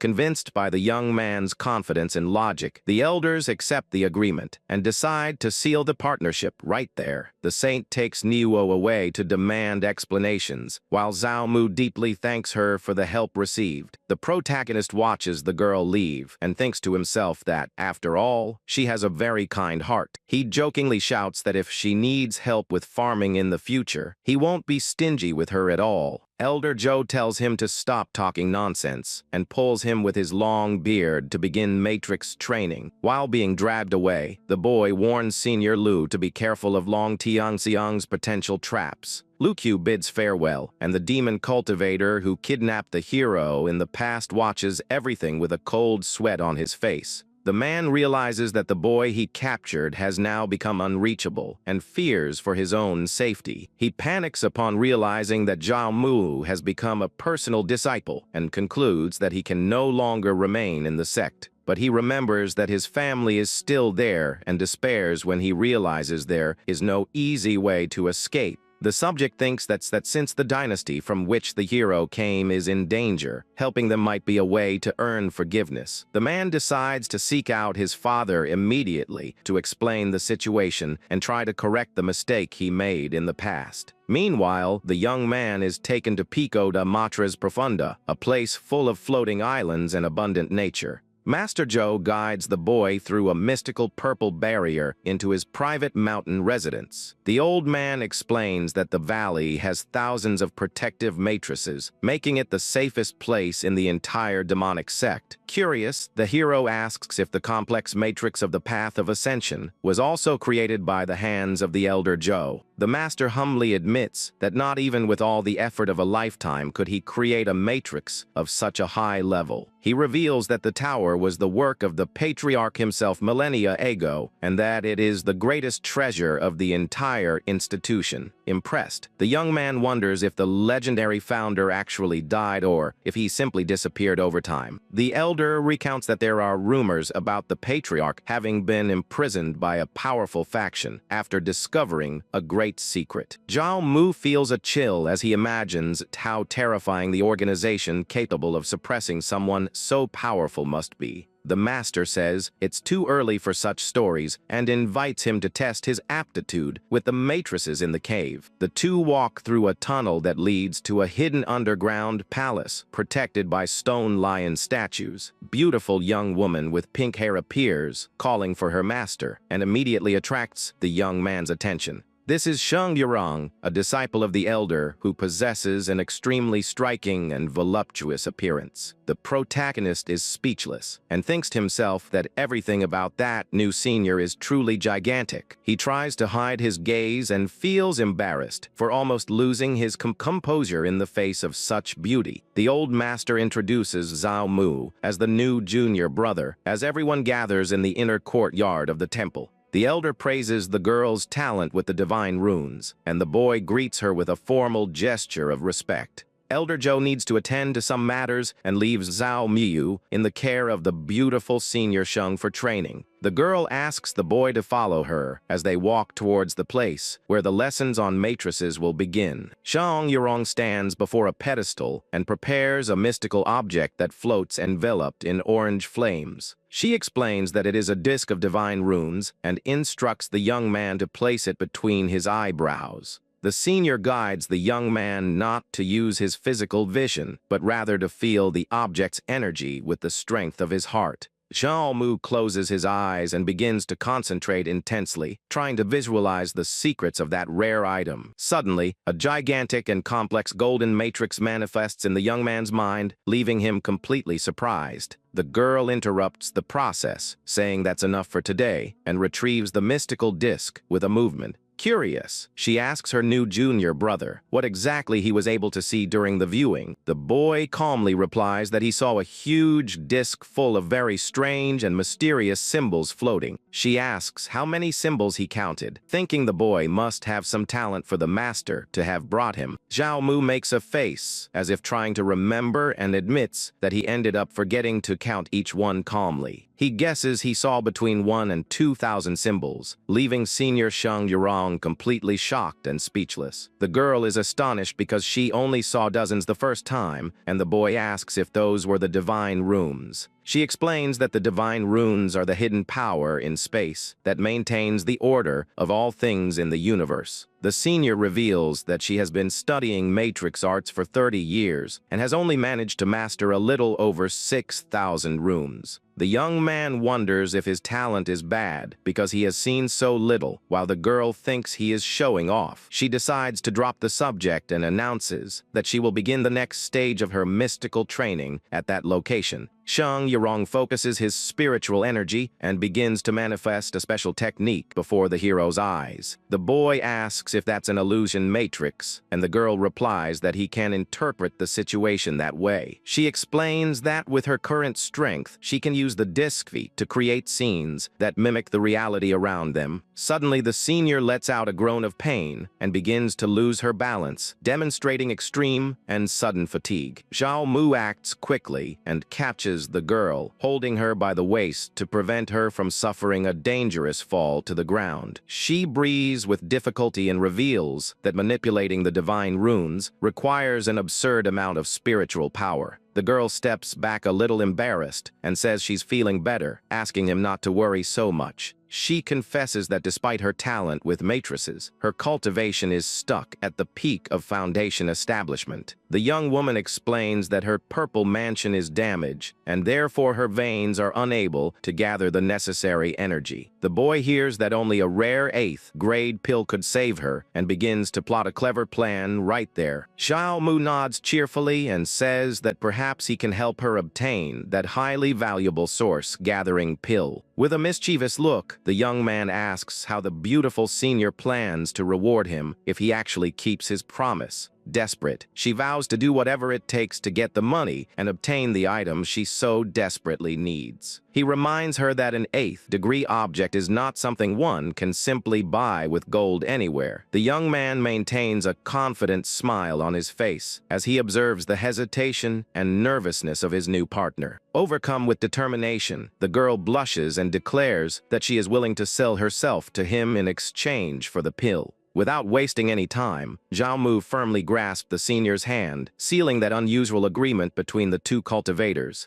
The boy joyfully celebrates the deal while the poor girl is visibly embarrassed by the sudden situation. Yurong sighs thoughtfully and begins to wonder if she hasn't fallen into a trap set by that cheeky boy. The hero then offers her some fifth-degree pills to test while he prepares his grand system trick. The girl sighs in disappointment, explaining that items of this level no longer have any effect on her body. Even so, she thanks her junior brother for his good intentions with a kind and somewhat disheartened smile. At the same instant, the system notifies the successful donation and delivers a legendary 8th-degree pill to the young man. Zhao Mu gives a grim smile, thinking that now the beautiful senior Shang will never be able to escape his grasp. Suddenly, a deafening roar makes the entire mountain structure tremble, putting them both on high alert. The boy asks what is happening, and the girl explains that the sect's great protection matrix has been activated. With a snap of her fingers, the senior summons her subordinates to understand the reason for that disturbance in the valley. 3 disciples immediately appear and pay their respects to Senior Shang, awaiting her orders in the courtyard. She asks, authoritatively, if they have yet discovered the true reason for the damage caused to the mountain matrix. The soldier reports that vicious beasts attacked 3 different points of the barrier, causing worrying cracks. Found traces of a sinister energy and warned that the Holy Sun will investigate the case personally. As Xiao Mu watches the disciples leave while reflecting on the new dangers arising within the sect, Xiao Mu asks what happened and Yurong explains that it's just demons and evil spirits causing confusion. The boy finds it strange that there are internal problems even though it is a sect that follows the evil path. The girl explains that the continent is divided between humans and demons who have hated each other since ancient times. She explains that the Seit-Yuan sect is in a complicated position because it has not been trusted by either side. Zhao Mu realizes that it would be strange if the 2 races could coexist peacefully in that place.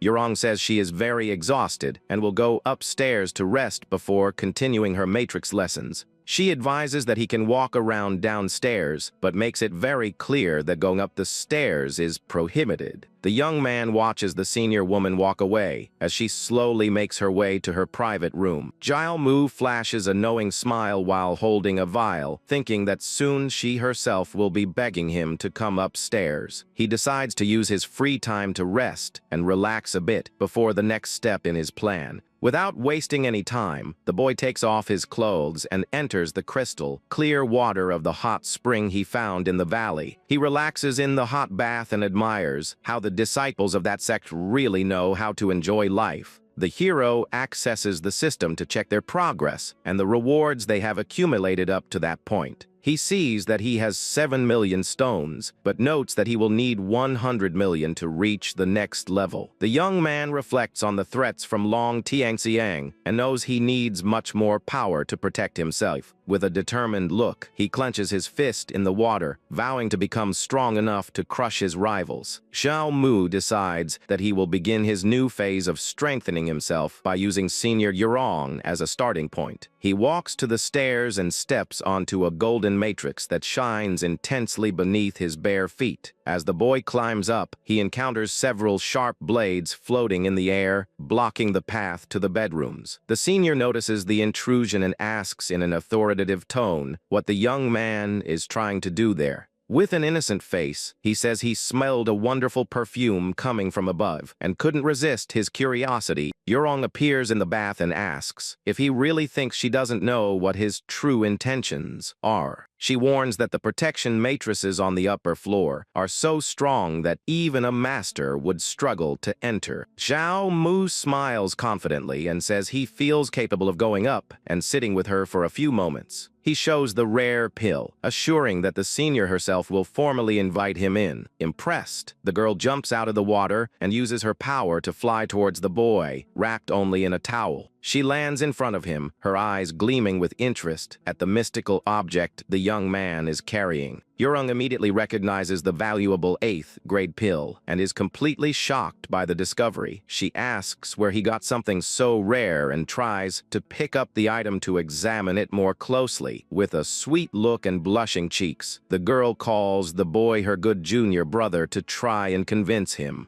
Zhao Mu raises his hand and warns that she can only look at the treasure, but that it is strictly forbidden to touch it. He jokes that if she swallows the pill and then says it was fake, he won't have anyone to complain to. The senior makes a solemn oath guaranteeing that she will only observe and will never try to take his item. Suddenly, the girl's towel slips and falls to the ground, leaving the young hero completely paralyzed with fright. She lets out a cry of shame as the boy hurriedly turns his face away, saying he wasn't to blame for anything. Yurong tells him to stop the nonsense and orders him to follow him immediately to the upper floor of the temple. The young man climbs the steps with a victorious smile on his face, knowing that his plan worked perfectly. He mockingly asks if she will finally allow him into her private quarters. The hero displays the small, glowing sphere, while the girl stares at it intently with uncontrollable desire. She confirms without a doubt that this is indeed the legendary 8th degree origin collection pill. The senior begs him to name a price and says she would sell everything she owns, but the young man claims he doesn't need money. At that moment, Jamu smells a sweet aroma and closes his eyes to savor the fragrance in the air. Intrigued, he asks the young woman where exactly that pleasant and relaxing perfume is coming from. Yorong reveals a mystical plant in a pot that emanates a strong green energy and an intense spiritual glow. She explains that it is a very rare spiritual herb and suggests that they make a trade for the 8th degree pill. The girl claims that when the plant matures, it will become a priceless treasure that will surpass any common herb. She is also offering an additional 50 million spirit stones as a bonus to try and close the deal quickly. Xiao Mu notices the senior's desperation and believes he can gain even more benefits if he knows how to negotiate well. He comments that cultivating such a plant would take hundreds of years and that they might not even see the result. Yurong worries and bites his finger, admitting that the boy is right about the herb's maturation time. Shang Yurong offers even more benefits to the young man to try and convince him to accept the exchange at once. She puts her hand inside her clothes, leaving the boy completely perplexed and intrigued as to what she is doing there. The senior pulls out a red cloth and hands it to Zamu, who is very shocked and confused by this action. She blushes and tells him to look closely,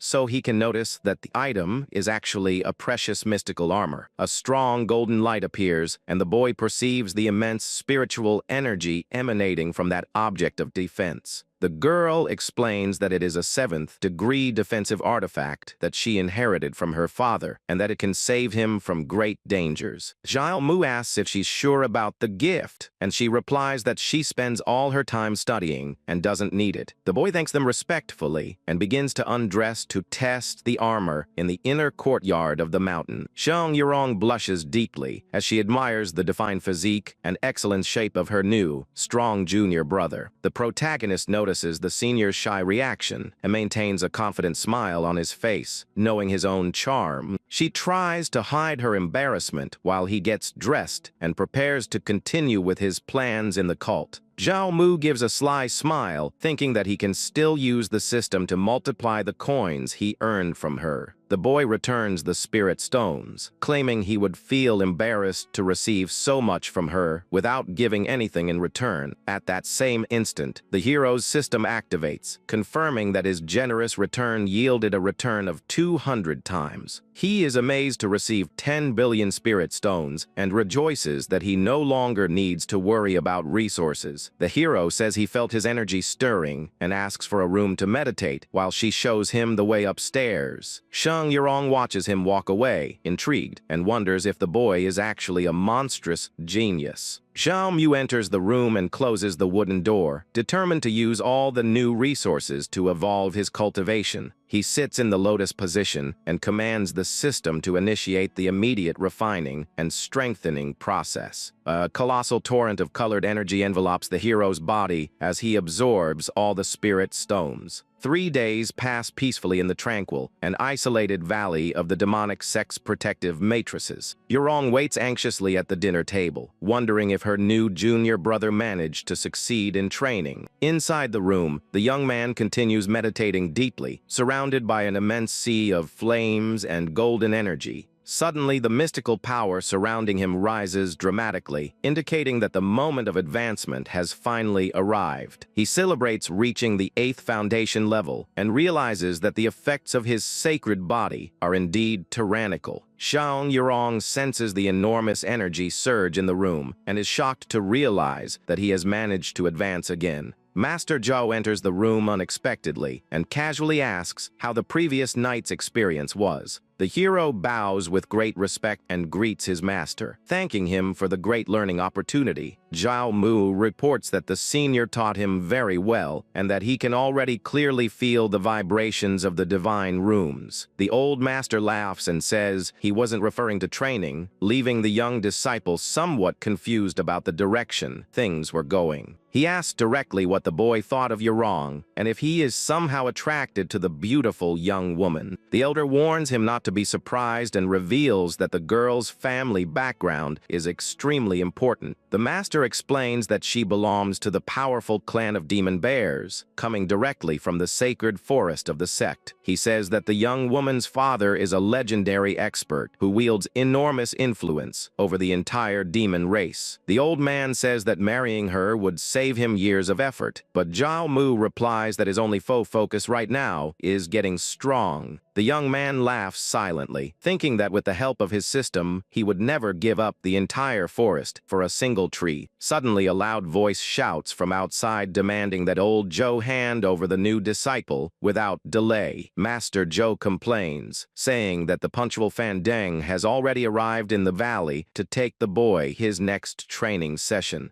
Before leaving, the master hands over 3 special books and advises him to continue reviewing the arts of matrix making. The two walk together towards the temple exit to meet the impatient elder waiting outside. Fan Deng floats down and asks provocatively if the boy's grumpy face is because he lacks talent with matrices. The alchemist assures that his path requires less effort and that the boy's pure young constitution will aid in the refining process. Zhou rebuts the insults by revealing that the young man managed to see thousands of runes on his very mystical attempt. Elder Fan Deng is in absolute shock at the revelation, knowing that this is something unprecedented in the entire history of the sect. Without wasting any time, the old alchemist summons his cloud of golden smoke and pulls the excited boy along to his valley. The two fly off quickly through the skies, while Xiang Yurong watches them, with a very thoughtful look from afar. Holding the mystical pill in her hand, the senior blushes with embarrassment as she remembers her agreement with young Zhao. The hero and his new master fly at high speed until they reach the imposing and beautiful valley known as the King of Remedies. They land gently in the courtyard of the great temple, where magical smoke and the aromas of rare herbs fill the air. Elder Fan Deng asks if the boy has learned any fire techniques, and Zhao Mu replies that he only knows a little. It all begins when the elder Fan Deng starts heating a gigantic golden cauldron with a bright yellow flame. The master instructs Zhao Mu to use his fire to heat the cauldron, while he adds the necessary medicinal herbs. Zhao Mu concentrates and unleashes a powerful orange flame that engulfs the large alchemy furnace. Fan Deng watches the scene in awe and realizes that the young man possesses an extremely powerful pure yang flame. The master closely analyzes the energy and realizes that the heat resembles the true fire of the sun itself. He is shocked to see that the boy has an exceptional talent for alchemy and surpasses all expectations. The cauldron glows intensely as mystical energy begins to refine a golden pill within. Fan Deng nimbly reaches out and retrieves the newly created pill from inside the steaming alchemy furnace. The elder laughs happily and calls Zhao Mu a prodigy for having refined a perfect perk pill on his very first try. The old man deduces that he has awakened the legendary sacred body of Red Yang, and the young man confirms the suspicion with a smile. Zhao Mu thinks to himself that his control over the flames is actually still far from perfect. Fan Deng says that doesn't matter because their valley possesses the best fire attribute techniques in the world. He then invites the boy to follow him and choose some combat technique manuals that appeal to him most. They arrive at the scripture pavilion, and the master explains that only the lowest level pills are kept there. The elder makes a mystical movement with his hand, causing several ancient books to float around around him with a yellow glow. He presents the Earth-level manuals and tells the disciple to choose the ones that most appeal to him. Zhao Mu analyzes the options and realizes he needs to be prudent so as not to try to learn more than he can handle. The young man examines the scrolls of the tyrannical scripture of fire and the art of eternal life that serve for healing and combat. He decides to choose exactly these two techniques and grasp them firmly, demonstrating great determination. Fan Deng approves of his choice, but warns him earnestly not to trust the words of the dangerous Master Du Gushan. He explains that the other elder is very reckless and would be capable of throwing him alone into a nest of ferocious monsters.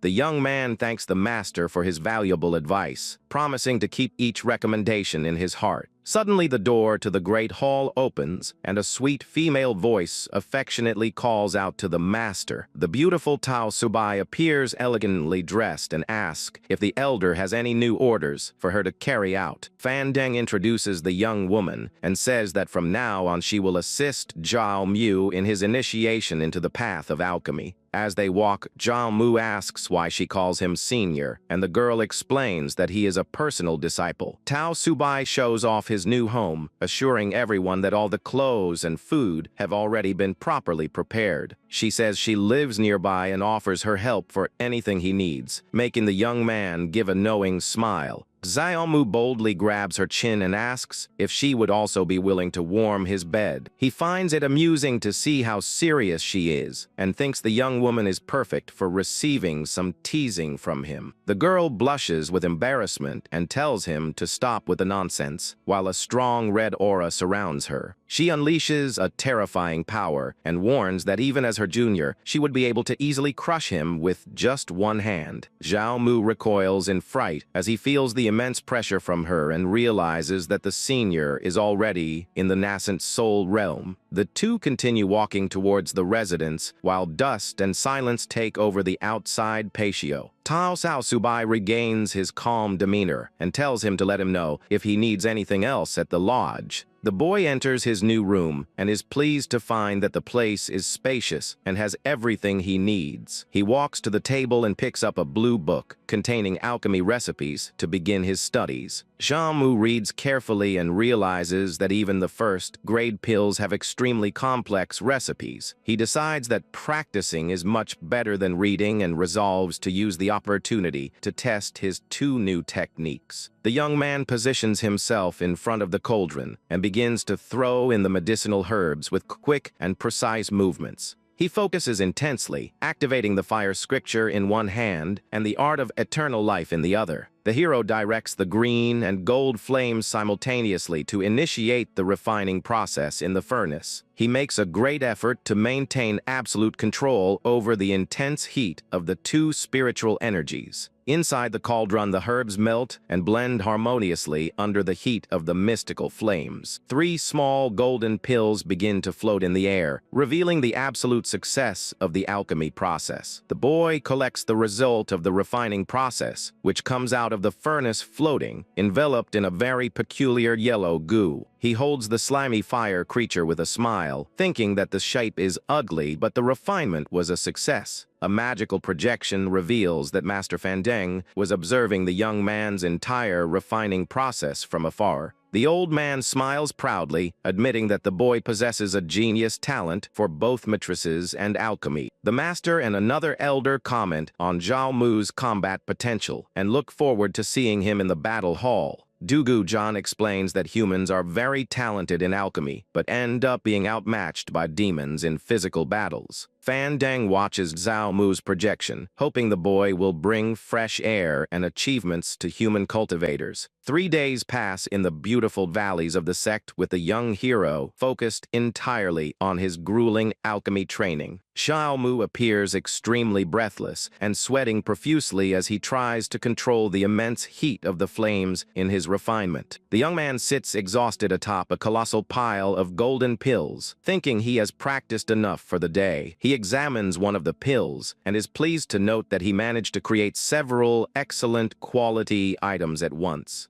Suddenly, the boy hears footsteps approaching and looks curiously towards the large wooden door of his lodging. The The beautiful senior Tao Subai enters the room bringing a bowl of special hot soup to help with his recovery. Xiaomu happily thanks the senior for the spiritual porridge, as she was almost completely depleted of her vital energy. The girl freezes in sheer shock when she sees that unbelievable amount of pills piled up right behind the boy. She asks, shocked, if he really refined all that by himself, and the young man simply confirms it very naturally. The hero eats the soup and comments that its strong, pure young flame makes controlling the heat extremely difficult during refining. The young woman stares at him with a rather suspicious look, wondering if that brat is just trying to show off. She praises his talent, but makes it clear that she is not an alchemist and will not be able to help him with questions on the subject. Xiaomu watches her, intrigued, thinking that she is too powerful to live in that valley without practicing the art of alchemy. Trying to be friendly, the young man apologizes for his previous provocations and says he would like to make amends with her. He hands over a bag full of rare pills as an apology gift, leaving the senior completely surprised and embarrassed. The boy's system is activated instantly, generating excellent returns multiplied by all the valuable pills donated. The hero celebrates the awards he received and plans to interact even more with the beautiful young woman to make a lot of money in the future. Suddenly, the familiar voice of Master Fan Deng echoes through the place, calling his beloved personal disciple out of the room.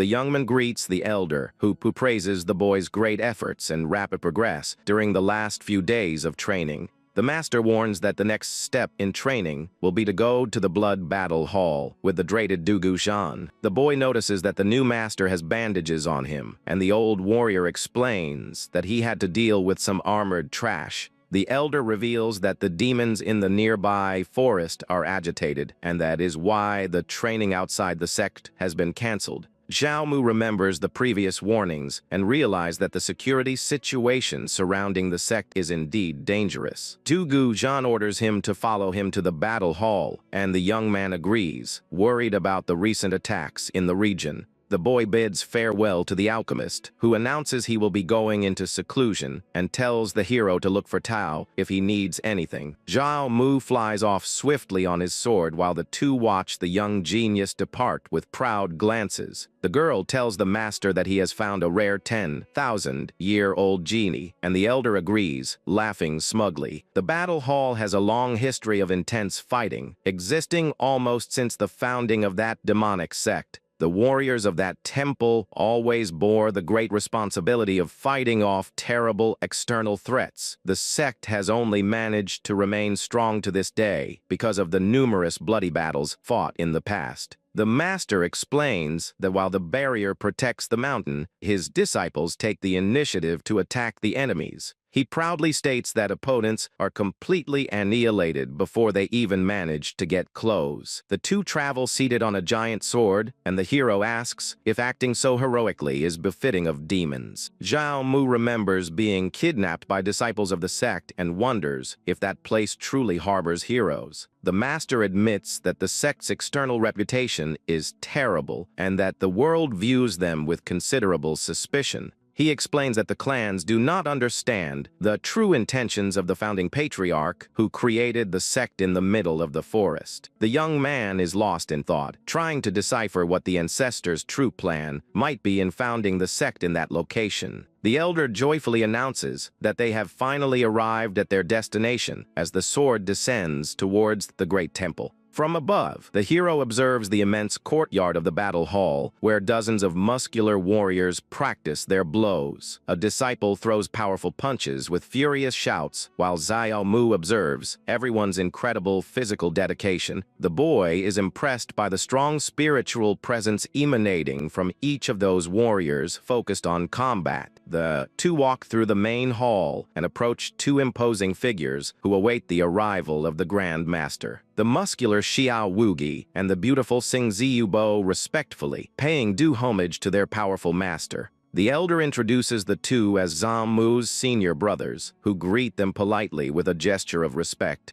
Du Guxian sends Xiao to fetch the sacred bell for the test, leaving his senior brother quite surprised by the sudden order. The old man stares at him seriously and asks if he doubts the immense potential of his new and promising personal disciple. The senior apologizes, startled, and rushes off to retrieve the item, though he shows considerable irritation towards the newcomer. The hero wonders if he ended up offending his older brother, but Senior Xing smiles and says that he just has a bad temper. Xing Ziyu approaches with a teasing smile and says that she has heard about his sacred red yang Bodhi. The senior whispers in the young man's ear, asking if he's also very powerful in bed, and the young man blushes with embarrassment. He says the question is too intimate for a first date, and she bursts into laughter, amused by his shyness. The girl pretends to be sorry and warns that he arrived too late because she is already a married woman and committed to that place. The hero swallows hard and tries to remain calm as he feels his face heat up from so much teasing from the new senior. He asks how she got married so young, and she reveals that she is 200 years old and has already been through several marriages in the past. The senior sadly confesses that she is unlucky and that all 9 of her previous husbands ended up dying very young. Zhao Mu falls into despair, thinking that the beautiful senior is actually a terrible black widow who consumes her partners. Suddenly, the girl forcefully pulls the boy's head to her chest, leaving the young man completely immobile and suffocating there. She asks her younger brother not to be shy and confesses, laughing, that she was just teasing him during that time. The beautiful young woman reveals she is only 27 years old, and the young man gives an awkward smile, trying to downplay her teasing. He is completely confused, wondering if there is a single true word coming out of that provocative senior's mouth. A huge, gleaming structure descends from the sky, revealing the arrival of the legendary Wuji Bell, which floats majestically in the middle of the hall. Du Guxian reprimands the girl, telling her to stop messing with the newcomer, and she accepts the scolding, lowering her head respectfully. The boy asks what the bell is for, and the master explains that the first great item was acquired in a secret kingdom.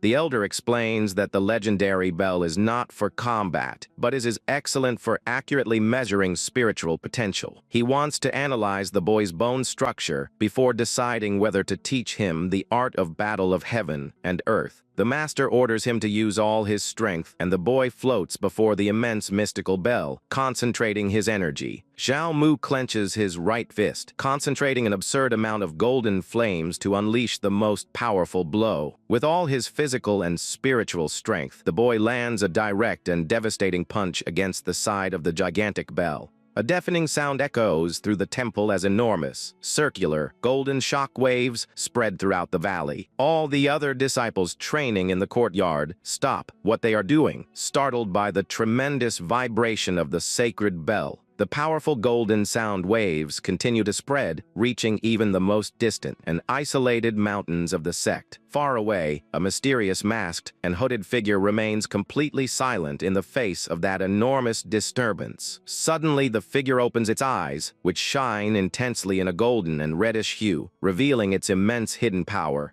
The creature thinks that the new human emperor has finally awakened, and that its young mistress will be very happy with the news. But she soon changes her tone and laments that it is too late, because everything has already been decided, and no one can change the predetermined fate. Meanwhile, in the forest of 10,000 demons, several winged and terrifying beasts begin to fly away in panic due to the energy. The powerful demon leader with purple horns looks at the other beasts around him, asking if they felt that vibration. He states with concern that the birth of a human emperor will completely change the fate of the entire Shanwu continent. The other demon generals comment on the change, but say that heaven is already sealed and that humans have no chance. One of them suggests asking the ancient ancestor for advice, but the other warns that he doesn't have the courage to disturb the terrible monster. A powerful voice shouts, demanding immediate silence, and immediately interrupts the discussion of all the generals who were present.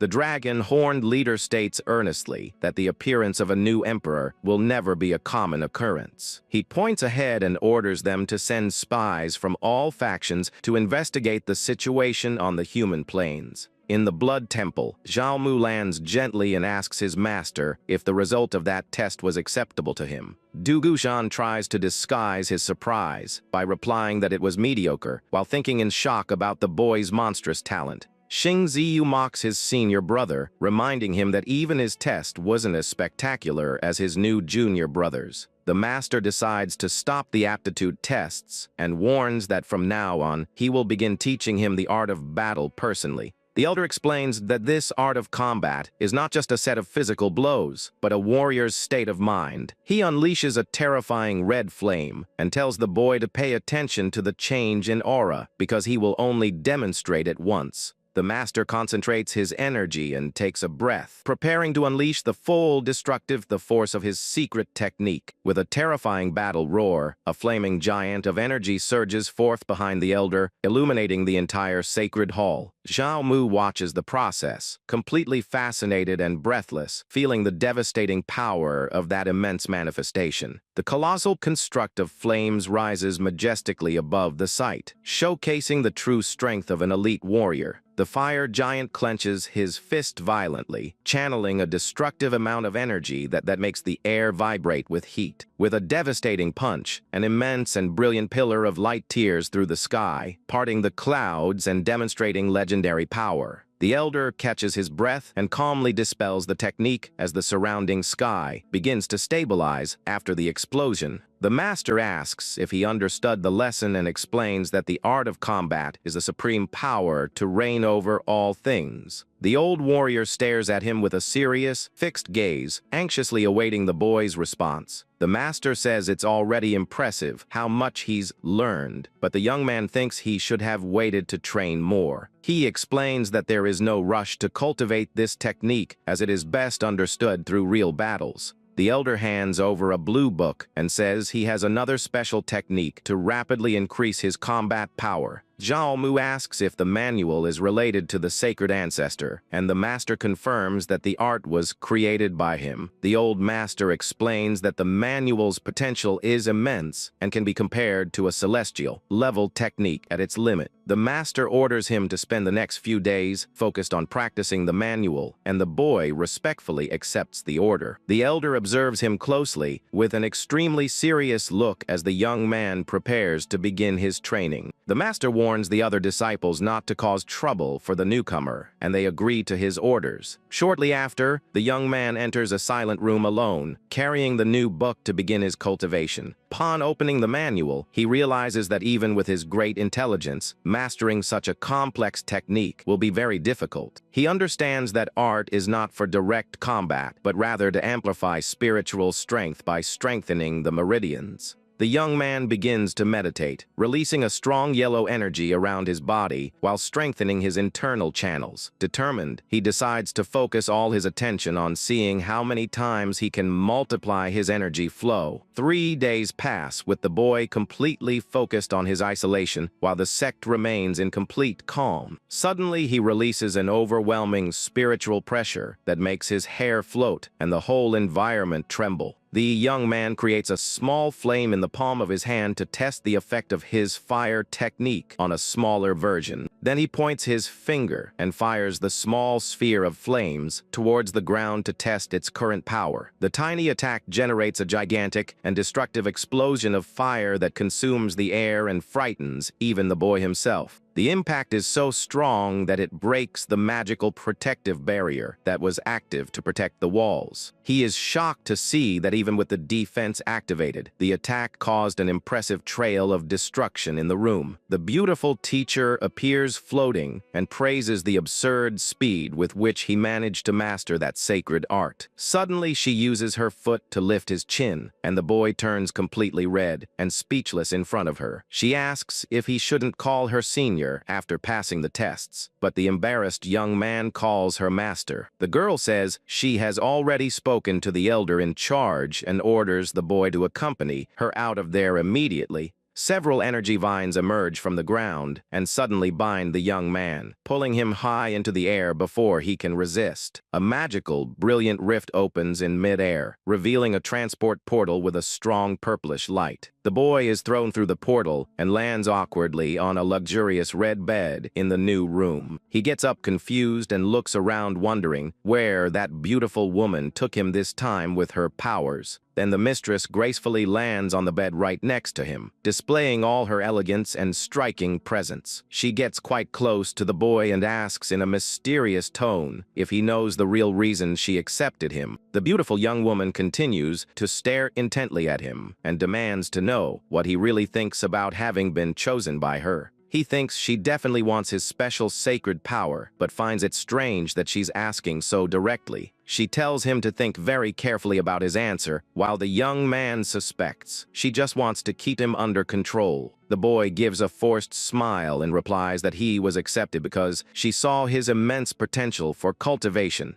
Upon hearing the answer, the beautiful girl simply flashes a mischievous and mysterious smile, demonstrating that she knows the truth. She leans in and agrees mockingly, stating that it was precisely for that reason and no other in the world. The teacher praises his intelligence, and the young man assures her that he will keep his mouth completely shut about the secrets. Satisfied with the answer, she gets out of bed and begins to walk calmly, finally letting the young man breathe. Suddenly, two mysterious maids in colorful clothes approach the entrance, drawing the boy's attention. Two girls with cat ears enter the room, carrying trays with food and drinks to serve the gifts. The mistress orders them to take the young man to his new quarters and give him an access card for the place. In the blink of an eye, the powerful woman disappears into thin air, crossing yet another spatial rift and leaving everyone behind. The boy greets the two catgirls in a friendly manner, but one of them only grumbles coldly upon seeing him there. He tries to strike up a conversation with familiarity, while the shy one asks her sister to be a little nicer to him. The young woman reveals their names and whispers provocatively for him to be gentle when they share the double bed.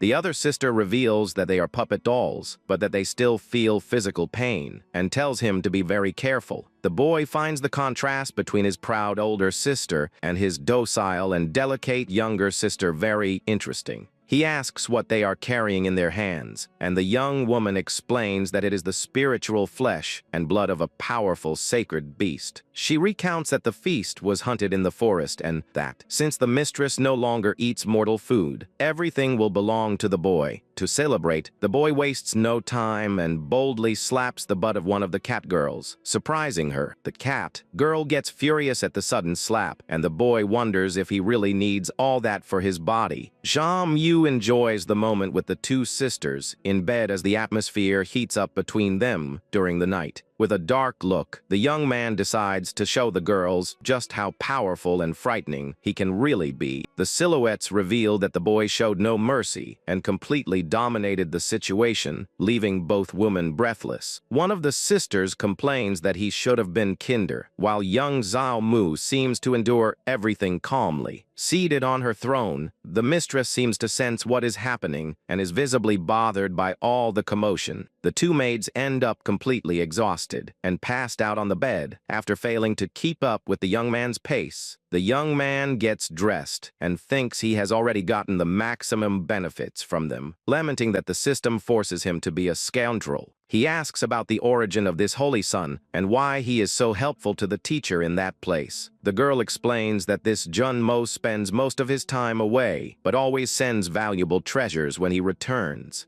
Mu crosses his arms and scoffs at the situation, concluding that the fellow is nothing more than the mistress's pet puppy. The boy takes a piece of dragon meat to strengthen himself and feels the powerful energy emanating from that rare food. He begins to eat with determination, resolved not to let anyone steal his rewards and his progress in the sect. The young man enters the hall and finds the mistress waiting for him on her throne to discuss the next steps. Without wasting any time, the beautiful woman throws a shiny item to the young man and tells him to catch the gift immediately. Zhao Mu smiles as he realizes he has received several valuable rings and treasures, admiring his master's generosity. He formally thanks her for the reward while she states that it's all just payment for her effort. The mistress says that his enemy was punished and that the wedding planned by one of the elders will have to be postponed for now. The boy realizes seriously that not even the Master Sir's position is strong enough to shake the status of his rival. She advises him to accept this outcome for now, and the disciple respectfully agrees with her decision. With a clenched fist, the young man vows to himself that he will find a way to personally avenge this great humiliation. The teacher observes him with a penetrating and enigmatic gaze, seemingly amused by her pupil's silent determination. She tells him to leave but demands that he return to visit her at least 3 times a month without fail. The beautiful woman warns him in a cautionary tone not to die before she manages to drain all of his life energy. Zhao Mu gives a final bow and withdraws from the scene, maintaining his composure in the face of his master's provocative words. The boy walks up the stairs of an isolated cave while planning his next steps within the organization. He stretches excitedly and thinks that the moment to receive the system's great rewards must not be far off. The young man surveys the mountainous landscape, determined to choose a good place to build his own farm. Suddenly, a loud voice tells him to stop immediately, and the boy looks back curiously to see who interrupted him. A demon girl with horns and cowgirl clothes appears running towards you with an expression of pure rage. Zhao Mu sighs warily, wondering if the demons of the new clan will ever stop appearing to bother him. He confirms her identity and calmly asks what her relationship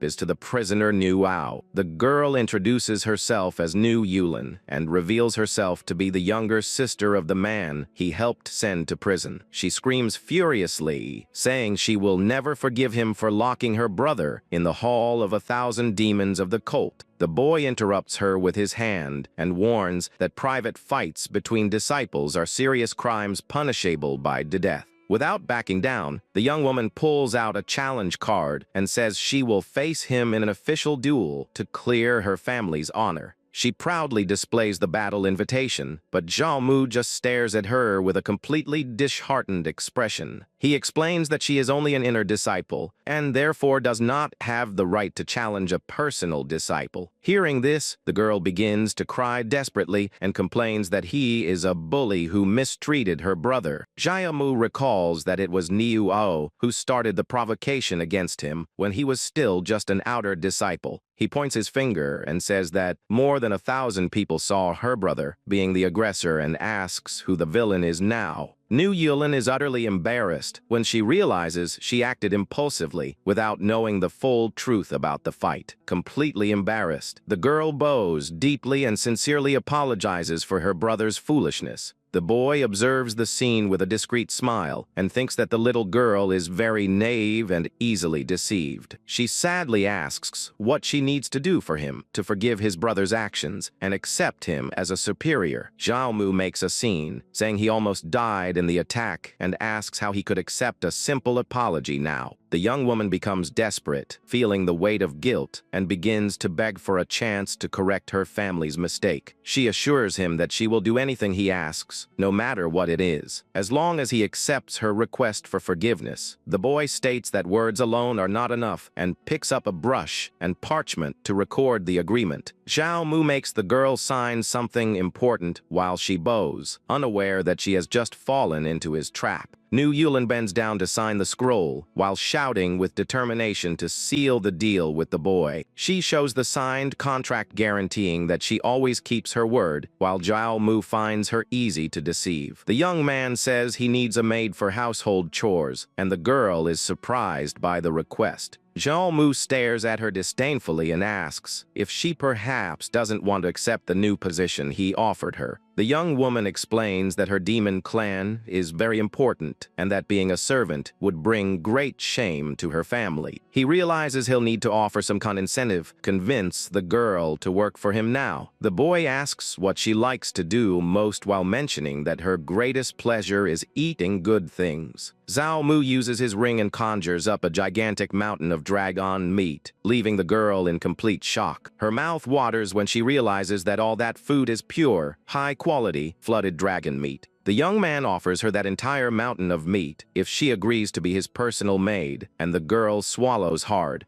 Nu Yulin immediately kneels, promising to grant him any wish in exchange for all that divine food. He lifts the young woman's face and asks what she should call him from now on with the new servitude contract. Completely surrendered and blushing, the girl calls him master as she accepts her new position as his personal servant. Zhao Mu tells her to store all the meat and help him organize his new dwelling inside the sect's cave. The system notifies that the gift has generated a return of 2,000 times and delivers true dragon meat to him. The boy announces he will go into seclusion to train while the girl revels in her pieces of meat. Zhao Mu's dwelling inside the mountain now boasts an imposing entrance and is ready for his long cultivation. He begins to meditate, feeling that although he is strong, his combat techniques are still very limited for now. The young man decides to focus on developing new combat formations, starting from the basics to improve his level. Zhao Mu focuses on wind formation, which requires the inscription of 36 divine runes to function. A great blue glow appears on the ground as spiritual energy begins to spin with frightening intensity. Outside the cave, Nu Yulin walks calmly when she notices the arrival of her senior sister Shang carrying books.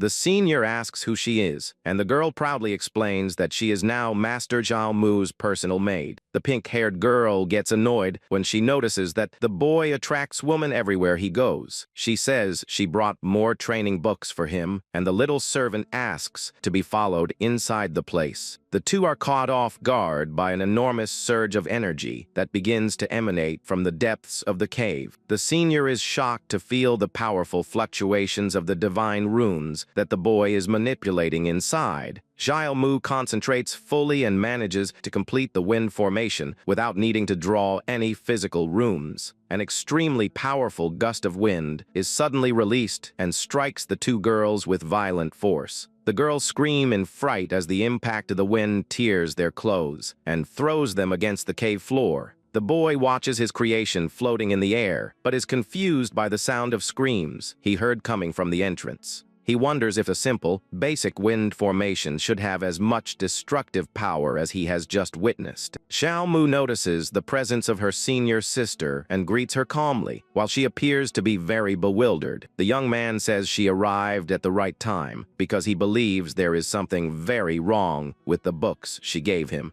He shows the manual explaining that he followed the instructions, but the wind technique turned into a cutting blade. The senior woman turns completely red with embarrassment and desperately begs him to wait a moment before continuing. Before any explanation about the formations, she demands that the boy get her a new set of clothes. Zhao Mu hands over a change of clothes and apologizes, saying he was so focused on training that he didn't even notice her condition. The system notifies that the gifted clothing has generated an epic return of 100 sets of supreme speed armor. The boy is incredulous when he sees that the legendary armors are actually just tiny pink lingerie. Already dressed, the senior asks to see his training plaque to understand what caused that wind explosion. She analyzes the blue glow and finds it very strange that something basic has become so destructive in his hands. The girl tells him to go outside to test the technique again and confirm if the effect is repeated in the field. The young man releases his energy outdoors, and large currents of air begin to swirl forcefully around his body. The technique manifests itself with absurd power, cutting through the air and creating a trail of destruction across the courtyard. The senior woman is speechless and asks how he did that, while the young man says he simply followed the instructions in the book. She suggests he try the fire formation and tells him to observe her movements to learn the right way. The girl focuses her energy in her hands, creating a circle of intense flames to demonstrate the technique to the disciple. She fires a concentrated pillar of fire toward the target, showcasing the true power of a master of formations. After finishing the demonstration, she faces the boy and challenges him to try and repeat the flame-making process. Zhao Mu concentrates to create the fire formation, and an orange glow begins to emanate from his hands. He launches the attack against a stone block, and the flames consume everything with terrifying intensity. Senior Shang watches the scene in utter shock and wonders how this could be possible for a beginner. The boy asks the reason for the astonishment, and she concludes that the problem lies not in the technique, but in Zhao Mu himself. She tries to understand if his sacred body influences the formation, but notes that the wind shouldn't have that power. Suddenly, the girl pulls the boy close, and he becomes awkward, saying that men and women shouldn't act like that. The senior explains that she will draw the runes directly on her own skin to feel the difference in energy. The boy hesitates, embarrassed, as she loses patience and orders him to hurry up with the procedure. Carefully, the young man touches the senior woman's skin with his flaming finger to begin inscribing the magical runes on it. The girl reacts intensely to the touch, feeling waves of heat and power coursing through her entire body. Zhao Mu remains focused on his work, while the flames dance around them during the experiment. The senior lets out a cry of surprise and pleasure as she feels the overwhelming force of those runes being engraved. He finishes the process and asks if she noticed anything wrong while trying to hide his red face. Gasping for breath, the girl reveals that the runes he drew are much larger and thicker than hers. The boy is shocked and asks if she's just playing some kind of dirty joke on him. She explains that the runes are a form of power, and the thicker they are, the greater their strength. The senior believes this is related to the legendary human emperor lineage that runs in his blood. The little servant New Yulin appears, smiling, and asks if the master would like to take a break to eat something. The young man looks at the senior, awaiting her reaction, while the atmosphere between them still seems quite tense. The girl warns that he has already angered the demon clan, and that he will soon have to face life or death challenges. She calls him a pervert and complains that he got her into a big mess with his extraordinary abilities. Several dishes of succulent and well-prepared meat are placed on the table for the recovery feast. The maid presents the meats she prepared, and Zhao Mu praises her work, finding everything very good. The senior is amazed to feel the immense vitality and spiritual energy emanating from each piece of meat. He explains that it is flooded dragon meat, and that he ended up receiving it as a special gift from the mistress. The girl jokes that if he were a woman he would be a saint, and even suggests a pill to change gender. The boy is horrified by the suggestion and begs her to stop saying such absurd and ridiculous things. The senior stops joking and says that she came there because she has another serious and important matter to discuss with him. She pulls a mysterious little bag from inside her clothes and places it on the table, drawing the young man's attention. The girl reveals that the master brought billions of spiritual stones to help her on her difficult path of cultivation. The place falls silent for a moment while the boy processes the enormous amount of resources he has received. Zhao Mu looks at the treasure before him, realizing that he will now have everything he needs to become stronger. He thanks her emotionally because he was worried about the lack of resources, and she says she's just following orders.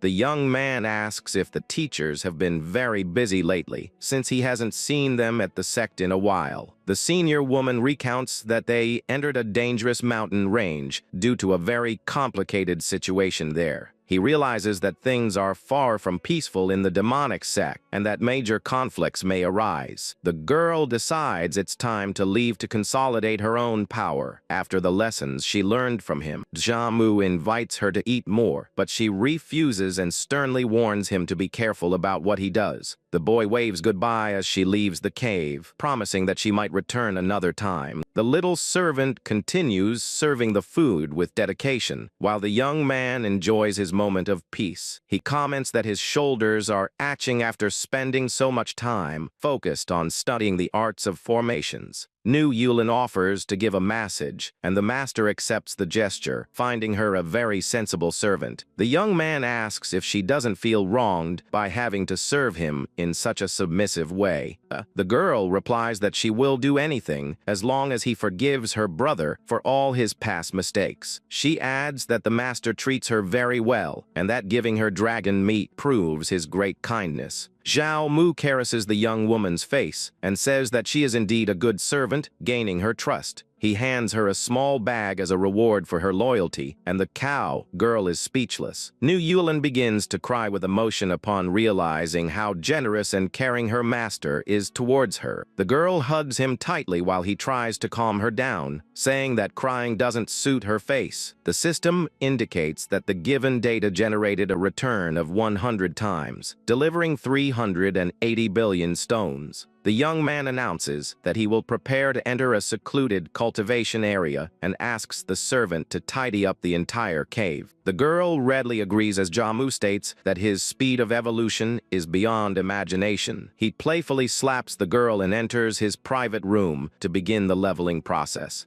Zhao Mu orders the system to release the spirit stones to begin his strengthening training. He is confused to see only a few crystals floating and questions the disappearance of the billions of promised stones. The system explains that the excess of resources caused an automatic conversion to extremely high-grade stones. Although he finds the exchange rate absurd, he is reassured to know that the total amount of energy has not changed at all. The boy accepts the situation and begins to absorb the pure energy emanating from those rare floating blue crystals. One of the spirit stones shines intensely, releasing a powerful aura that fills the entire cultivation area. Zhao Mu plunges deep into his meditation, feeling his power overwhelmingly increase with each passing second. Sometime later, the little servant girl appears with food and wonders if she should interrupt her master's long isolation. Suddenly, a blinding light escapes through the cracks in the door, indicating that the evolutionary process is ending. The girl lets out a cry of surprise as she is hit by a shock wave coming from inside the young man's room. Amidst the clouds of spiritual energy, Zhao Mu's imposing silhouette emerges, revealing his new physical form. He leaves the room shirtless and shows off his defined muscles, while praising the effectiveness of the high-grade stones. The servant is amazed to realize that he reached the 9th level of the foundation at a truly astonishing speed. The boy notices that all resources have been consumed and realizes that he will need to obtain more stones to continue evolving. He inquires about the regular distribution of items from the sect and discovers that he can pick them up in the disciples' courtyard.